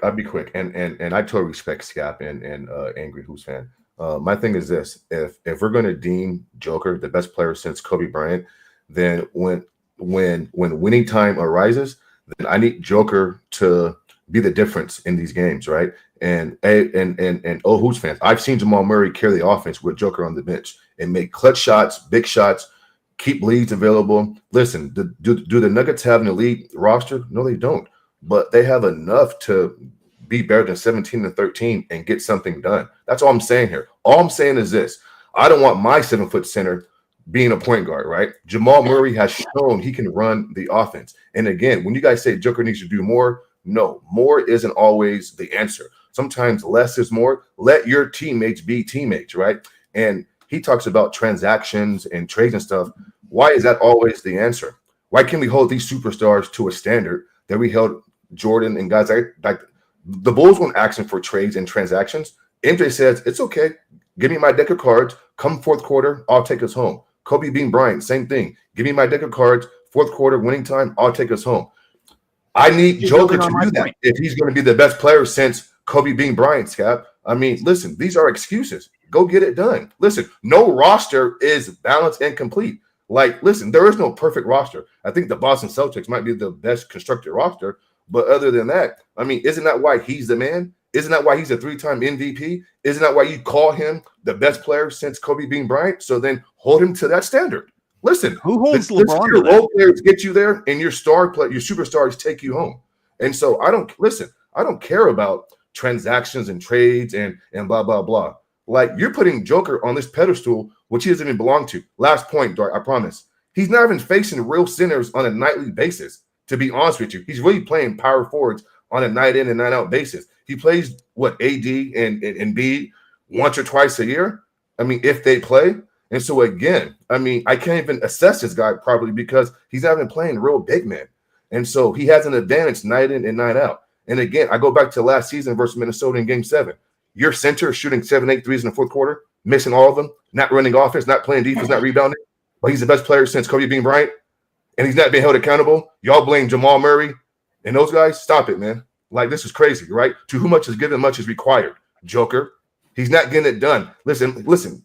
I think he's stat padding to a certain degree because the ball's in his hands too much. You feel me? We want LeBron James teammates to be teammates, right? Go let your point guard be a point guard. Let your small forward rebound or do what he does. Why is Joker tasked to do everything? That's not a winning formula.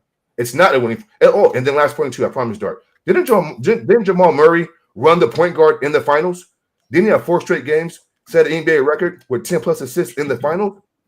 Scap, that's an NBA record. It wasn't Joker doing that. It was Jamal Murray. Didn't Jamal Murray hit game winners versus the Lakers?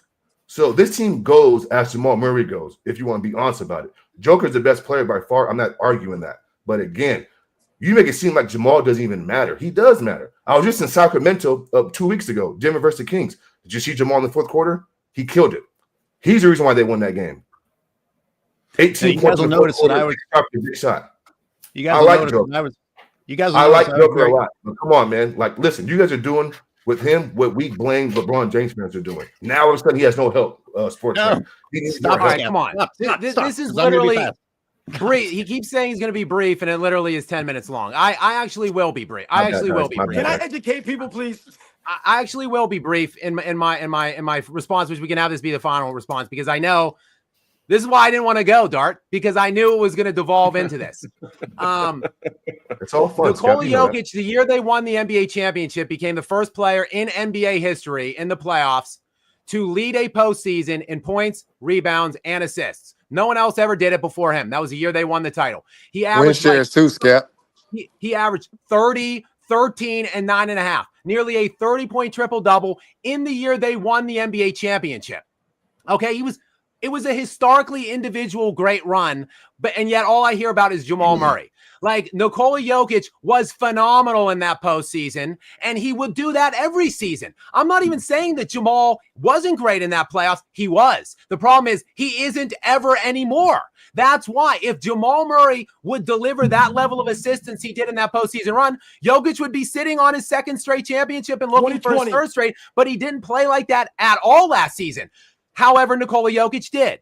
Finally, the reason why I get so worked up about this and so aggravated and yell, because typically I'm such a cool, collected, easygoing guy, but I get worked up and yell because of the scrubbish, pathetic loser take that in some way I am not being consistent. In some way, I am being hypocritical, that I am holding Nikola Jokic to a different standard than I hold LeBron James.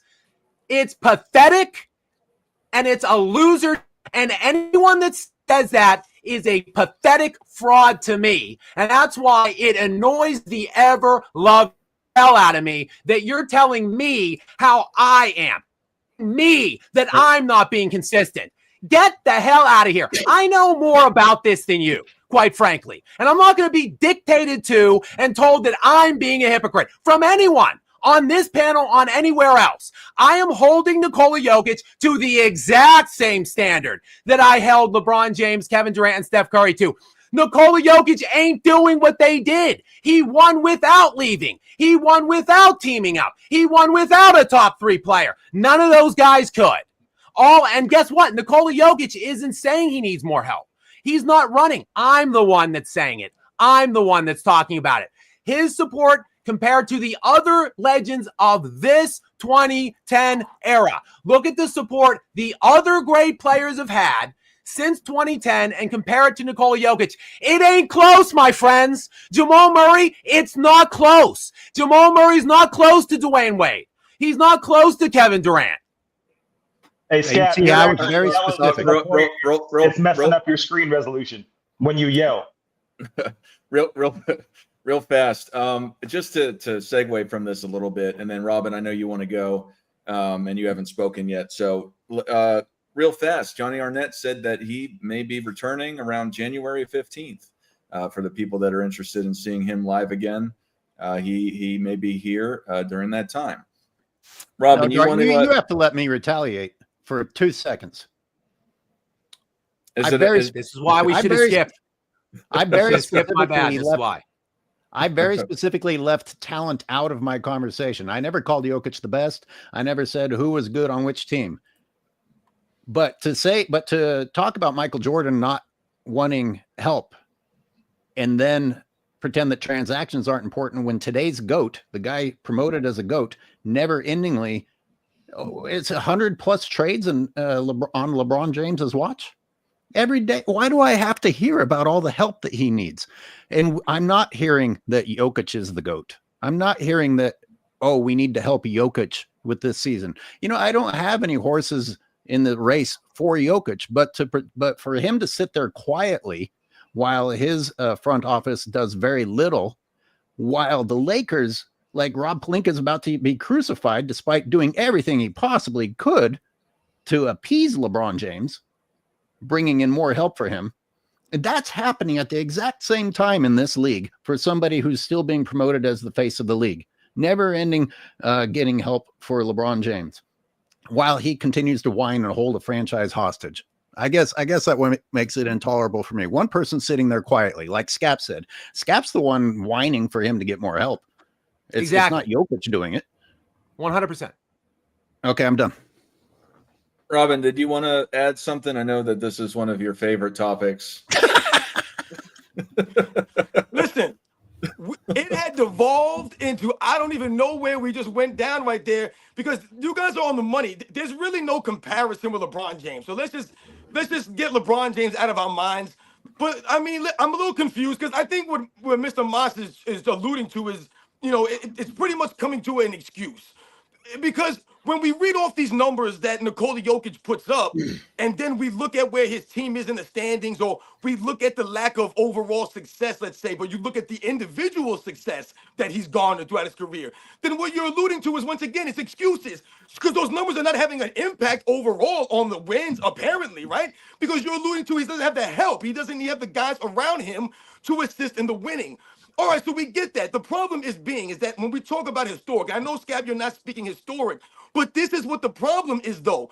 Because once again, you're making it seem as if other guys historically didn't have really any help either. Let's think about someone like Patrick Ewing, for example. Does anybody remember all the great players that Patrick Ewing played with throughout his career? Can you name any top 75 guys that Patrick Ewing played with in his career, man? He didn't play with really any help. But the difference being is, really, when we talk about Patrick Ewing not winning, why is that? Because he went against Michael Jordan, man. And he went against the Rockets. The Rockets, Hakeem Olajuwon, that's a great player, a great team. Were they not?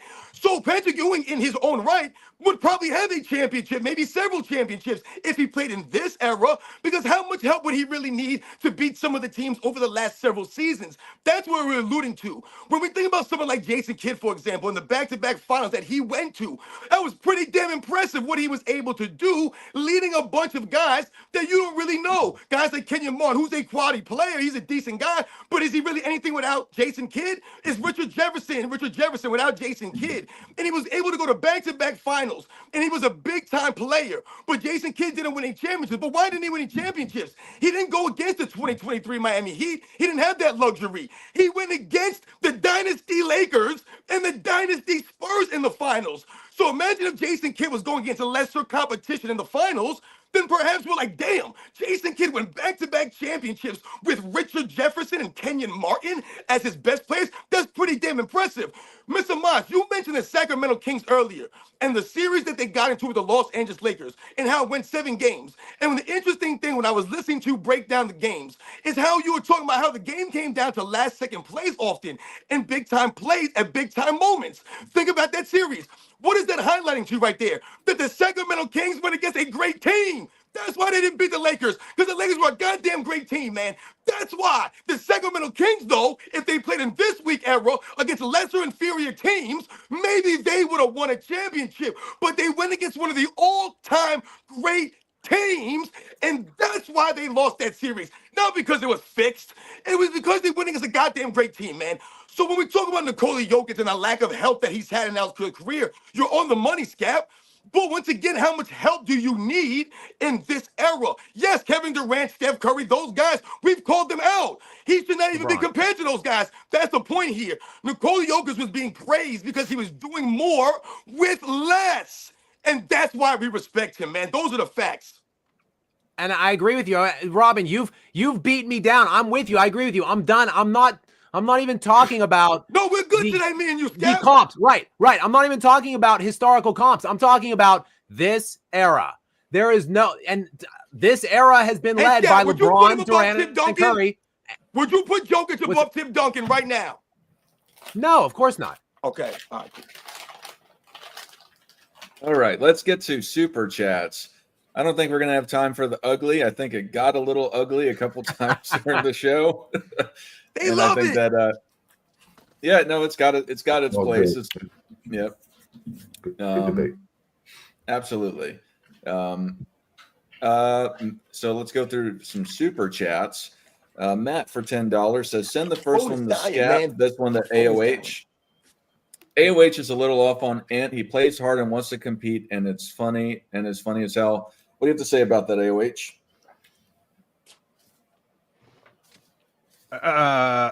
What?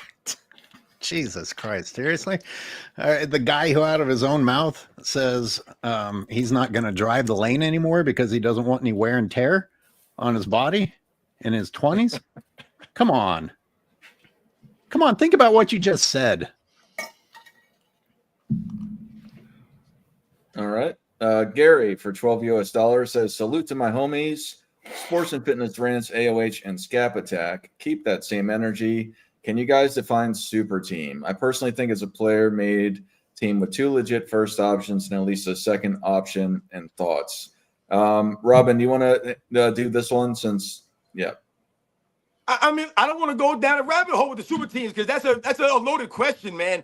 But for me, I would just say simply to me, there have been many super teams in NBA's history. When we think about some of the great teams, they're super teams, man. They got a lot of great players, and they're just a great team. But when we talk about the quote-unquote super teams, I think what people are alluding to is how these teams came about. That's really, I think, the way, the nature of how these teams were developed.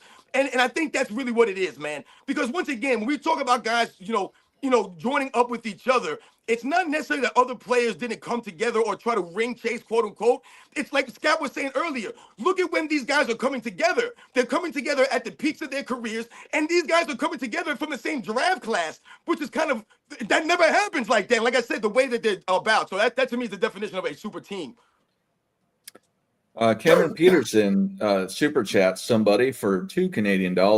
He says Daryl Dawkins would be fantastic in this era. Hoop God, do you have something you want to say about that?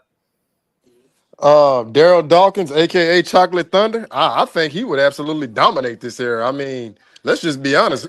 Who could stop that man back then? You know? and you actually had guys with the mentality like they had that dog in them, and he's breaking backboards. So yeah, man, you put Chocolate He Thunder gonna hurt his hand in on the this rim, Hoop era. God? Say it again.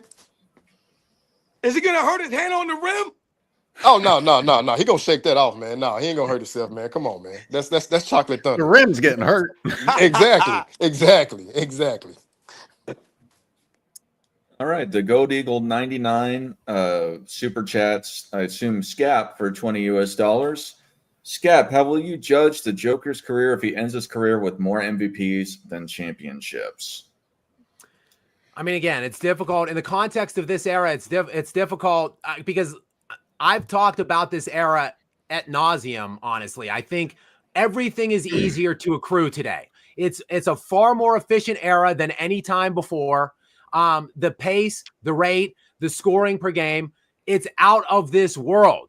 I mean, just look at what some of these guys are averaging. I mean, we talked about Trey earlier leading the league in assists for a second time. Look at his career numbers. Look at Trey's career numbers. He's averaging like 22 and 11 for a career. Like all these guys' numbers today are on steroids. So I understand when people say like it's easier with the usage that these players are getting, with the lack of defense, the lack of resistance, but still, in all of it, Jokic's numbers are still better than all of these guys now that he's playing against. So even amid this easy era, Jokic is still king.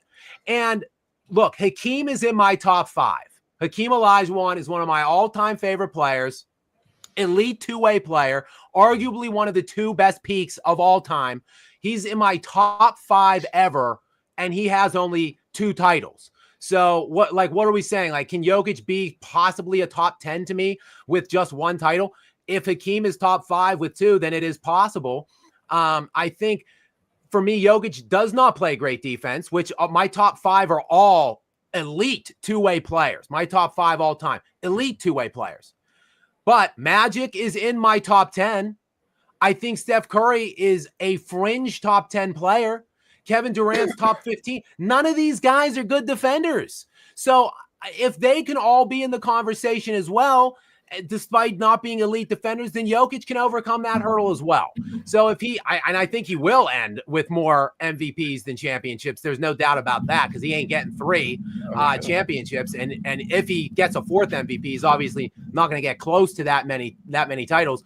But I think Jokic is already creeping his way into top 15 here, if not already there. So yeah, I think I could still rate his career fairly highly, regardless of how many ever championships he might end with, unless he does go team up with an elite player and fail. If he does that, then I'm going to criticize him just like I criticized LeBron. If Jokic went and ran to Dallas to play with Luka, which is exactly what the kind of move LeBron did when he went to Miami to play with Wade, and they failed, well, I would be highly critical of Jokic in that failure. And I would be critical in and of itself because it's a weak, pathetic move. Hey, could I follow Scap's point real quick? Scap, you said something that I wanted to speak on. Where would we rank Karl Malone had he won 1 championship plus his 2 MVPs? Would that be enough to put him top 10? Because I think it would. Not for me. I know you're not asking me, but no, not even No, close. no. Everybody can engage. I was just directing it to Scap because he made the point. But I mean, anybody can engage it. I mean, yeah. Looking at what my top 10 is right now, it would be hard to fit Karl Malone in, even if he had gotten 1. Yeah, that's fair. That's a fair point. I think he would be thought of much higher. Like the overall consensus, not just by me, but by like NBA public or whatever, NBA media, NBA historians. I think it would be much higher than it is with him having none. Right. There's a case to Can't be we made keep him out of the top 10 because he banged his 16-year-old granddaughter? Can't we just keep him out because of that? I mean, if you take it that route, yeah. But I was just trying to go, strictly basketball. No, but he's out. yeah. I get that. Just for me, he's out because of that. 16's on the high end, isn't it? From what I understand. That's fair. That's fair. Nah. It was 1-3. It wasn't 16. But judging basketball, Karl Malone is if you give him a title with his accolades, his longevity, he's very durable, physical, style of play, mid-range jump shooter, run the court. Strictly judging basketball, there's a case to be made if he had a championship. Is he a top 10 player? I mean, yeah, I can make the case. So I get you, Scap. I mean, it's a fair point. King's Hey, speech. listen, once again, why would it be such a big deal? Because the era he played in. These are things that we're alluding to. When I hear people talk about Will Chamberlain a lot, they always say, they start off with, oh, Will Chamberlain only won 2 titles. They literally say only won 2. And sometimes I'm like, okay, only 1, 2 compared to who? And once again, and when did he play? I want them to name me the other people that were winning multiple championships in the 60s. And you can't name those people. If they were on the Celtics, you can't name them, man. So when we talk about the greatness of a Bob Pettit, and we talk about the greatness of someone like a Will Chamberlain, and we talk about someone like a Jerry West, who often they'll say, oh, he was 1-8 in the finals. Well, why the hell was he 1-8? He wasn't 1-8 because he was standing in the corner scoring 16 and 17 points a game, and he could have guarded someone like Jason Terry. He wasn't choking up. His nickname was Mr. Clutch. So once again, the Lakers were not losing because of Jerry West. They were losing why? Because of the competition he was going against. He was going against one of the most legendary dynasties, if not the most legendary dynasty, not only in basketball, but in all the sports, man. So once again, these are the things that we're alluding to. When you talked to him earlier, you mentioned Hakeem Olajuwon. He has 2 championships, but he's still in your top 5. Well, he has 2 championships, but how often do we hear people say things like, well, Hakeem Olajuwon's lucky that Michael Jordan retired because Michael Jordan might have won 8 in a row. Michael Jordan might have won 4 in a row. The Bulls might have won XYZ. So what they're saying and what they're highlighting is that Hakeem Olajuwon era, the era he played in, the guy that was the dominant force in that era was so damn great that he may have been lucky that Michael Jordan retired. Now, real actual basketball fans can actually say and understand that would have been a goddamn series between the Rockets and the Bulls. They're not guaranteed to win those championships. But once again, that's what they're highlighting, how great the damn era was, man. Scap has another super chat for $2 from King's Speech. Scap, is Murray close to a prime Tony Parker? Look, I don't want to just be a shit on Jamal Murray session. Be careful, Scap. Me yell at the whole panel like it is anytime Jokic gets brought up. But no, that's not even remotely close. So prime Tony Parker is substantially above Jamal Murray. All right, Matt, super chats for Scap as well. for $10. Skev, what Steph did was because of LeBron. It's not the same thing. Excuse me. LeBron had just built 2 super teams. KD going to the Warriors was an FU to LeBron for pulling this over and over. What do you have to say about that? Yeah, I agree with that. I've made that case over and over again. In a vacuum, the move of KD going to Steph's team is worse. In a vacuum, it's worse than whatever LeBron did, because you're taking a 73-9 team from the year before, and Kevin Durant, who's like the second or third best player in the sport at the time, who lost to that 73-9 team, is now joining that 73-9 team.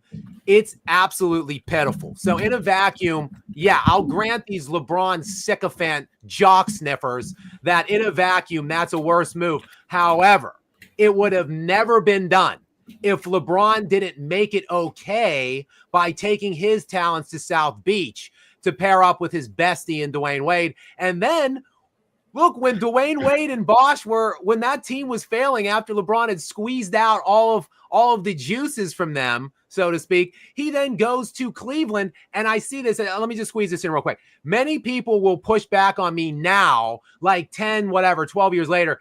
Oh, Cleveland, are you out of your mind, Scap? Are you crazy? Cleveland wasn't a super team. Oh, I beg to differ. They had a young ascending Kyrie Irving at the time, and Kevin Love was so good at the time. He 24-11 and 4 career at 24-13 and 4 career averages the year before he went to join up in Cleveland. He was so good that, do you remember the rigging for Wiggins movement in the NBA back then? How everybody wanted Andrew Wiggins, this young, transcendent, up and coming, like undisputed number 1 overall pick. The Cavaliers traded that to get Kevin Love out of Minnesota. That's how damn good Kevin Love was that year before. So that was unequivocally a super team.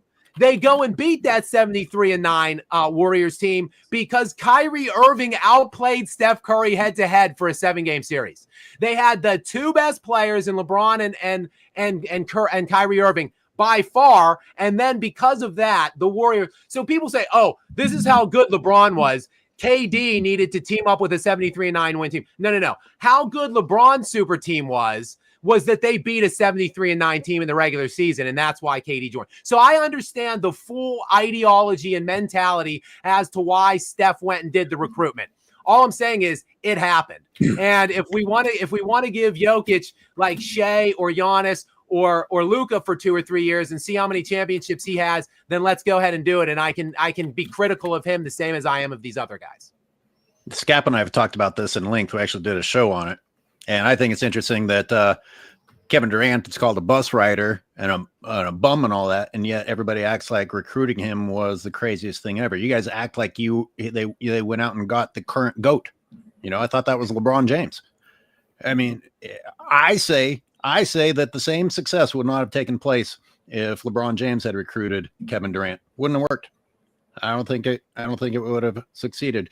But you talk about like that was the end of the super team building. No, another reason that they did it was that LeBron was at his old antics. The 2017, the 2018 rosters were both additional attempts at super teams.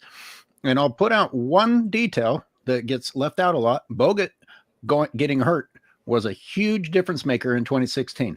Yep. What did the Cleveland fucking Cavaliers do? I think they noticed that. Guess what they did in 2017? They went and got Bogut. Now Bogut got hurt, so it didn't work out for them. But once again, look what they're trying to do. LeBron James has constantly tried to have super teams. They don't always work out, but the effort is consistently there. And talking about leaving franchises diminished, another 3 second-round picks just left the Lakers in order to achieve this trade that we're talking about right now, the D'Angelo Russell trade. In addition to the personnel, another 3 second-round picks. And in addition to God knows how many picks they've already given up during LeBron's tenure. So when LeBron does retire, guess what LeBron fans are going to say? Oh, look, the Lakers suck now. Well, he's left them dead in the water. He's going to have left them dead in the water, as he does with every franchise he goes to. All right. Well, I think today's show was entertaining. Went around the tree a couple times. Went around the block. We got back. We finished most of what we were going to cover, and we had a lot of entertaining debates, a lot of great super chats, and questions from people as well. So first, I want to thank the chat for coming here and supporting all of us. Please, if you want to, please compel YouTube. Tell them that I'm not stealing content, because I'm not. Anyway, and the stuff that I did steal, I did repurpose. So there you go. I didn't steal it all the way. Anyway, but yeah, past that. Steam Engine, you got anything for the people? I'm exhausted.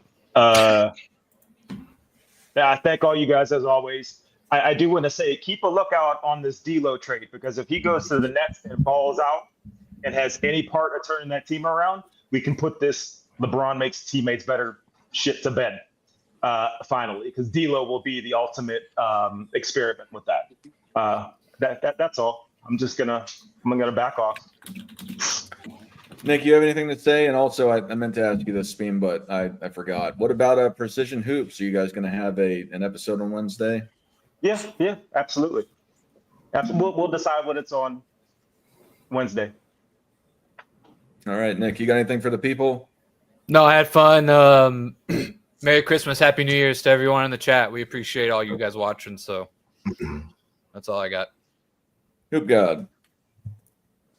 Oh man, another great episode, man. I genuinely enjoy talking basketball with you, upstanding gentlemen.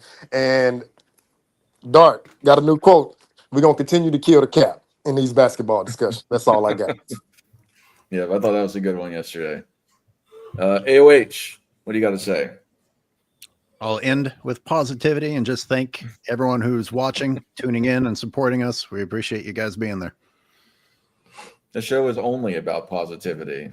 Anyway, Robin, Sports and Fitness Rants. You got anything? Yeah, so once again, guys, you guys know the deal, man. I had a great time with you guys as usual, man. I hope everybody has a happy new year, man. Everybody's safe, man. And once again, we're going to continue to do these things, man. Set the record straight, stop the lies and stop the narratives. Like I said, guys, man, I had a great time. Thank you to everybody in the chat, anyone that donates to our channel, anyone that supports my channel. Thank you very much, guys. And like I said, man, it's always great, man. Thank you, guys. Mr. Moss, thank you for joining us this first time. Appreciate your insights. And I hope to see you back on in the future. And I'm sure, even though people, you got dogpiled on today about the Jokic stuff, I hope that doesn't, take away your zeal for returning. But do you have anything for the people? Definitely enjoyed myself. I embrace these debates, these disagreements. That's what sports is about. You can do it in a respectful way and move on. That's not a bad thing. And so, listen, man, I want that. You know what I'm saying? I mean, I can talk this all day, every day. And if I'm wrong or whatever it is, then it is what it is. Listen, iron sharpens iron, right? I mean, you guys are all knowledgeable on this panel. So I appreciate you guys having me on here, expressing my NBA views. So, listen, I'm good, man. You know what I'm saying? Salute to all you guys. Awesome. Jay Scab Attack, you have anything for the people? Yeah, thank you all of you guys. Mr. Moss, as John McClane once famously said, welcome to the party, pal. Nothing personal. Ask my boy Robin. We get into at least one screaming match every time that we're both on. So it's good to welcome. Thank you for joining us here on this first show. And that's just our first yelling match. So hopefully, we'll have many more to come. But for everybody else on the panel and watching, I appreciate all you guys. Dart, thank you very much. And Happy New Year, everyone. Maybe into the new year, we can put like a Jokic moratorium. Like, how many times can I mention the name Jokic in an episode? Like, we can hold it to the very end, maybe, moving forward. To LeBron fans out there, can you take a lesson from Mr. Moss? Did you see how he handled this with poise? And he takes on the competition. He doesn't just resort to saying the word hater. And can we also say that ESPN is suffering because all they do is suck each other off instead of having a real debate? So this is what people want to see now. This is why people are turning to YouTube, so we can hear people actually argue, but argue in an intelligent manner. Absolutely. There you go. Great point. Real fast, Scap. If you want to hang out for a couple minutes after the show, I'll show you how to get some moderators on your channel. I think Absolutely. But yeah, and then again, like I said, thank you everyone in the chat. Thank you everyone on the panel. This was great. Again, as usual, got chaotic. Hey, dog, man. I'm sorry, man. I know. Listen, this is who I am, man. You know, It's I not love you, Robin. It's Jokic. It's You know? Jokic's fault. It's not. It's not. I know, man. I'm sorry, man. But you know I love you guys, man. All right, man. Robin, My why do you bad. yell so much, bro? It's not you, Robin. It's everyone, and it's everyone could improve. But it's not that what you're doing is bad. It's just when it's overbearing. You know what I mean? If it's I know. if you do it, it's fine. It's just as long as it's not for 20 minutes straight. You know what I mean? And it's not it's not just you, but the over talking, particularly when you can't even hear what somebody's saying. That's where it gets. That's when it needs to get better. The debate is perfect. No change to that. But yeah, thank you, chat. Thank you, everyone. Thank you for the super chats, for the panel. And then, again, Johnny Arnett said that he should be coming back to visit us again within the middle of January. I'm excited to see him on the panel again. And for everyone that joined in, Michael Jordan fans are the best.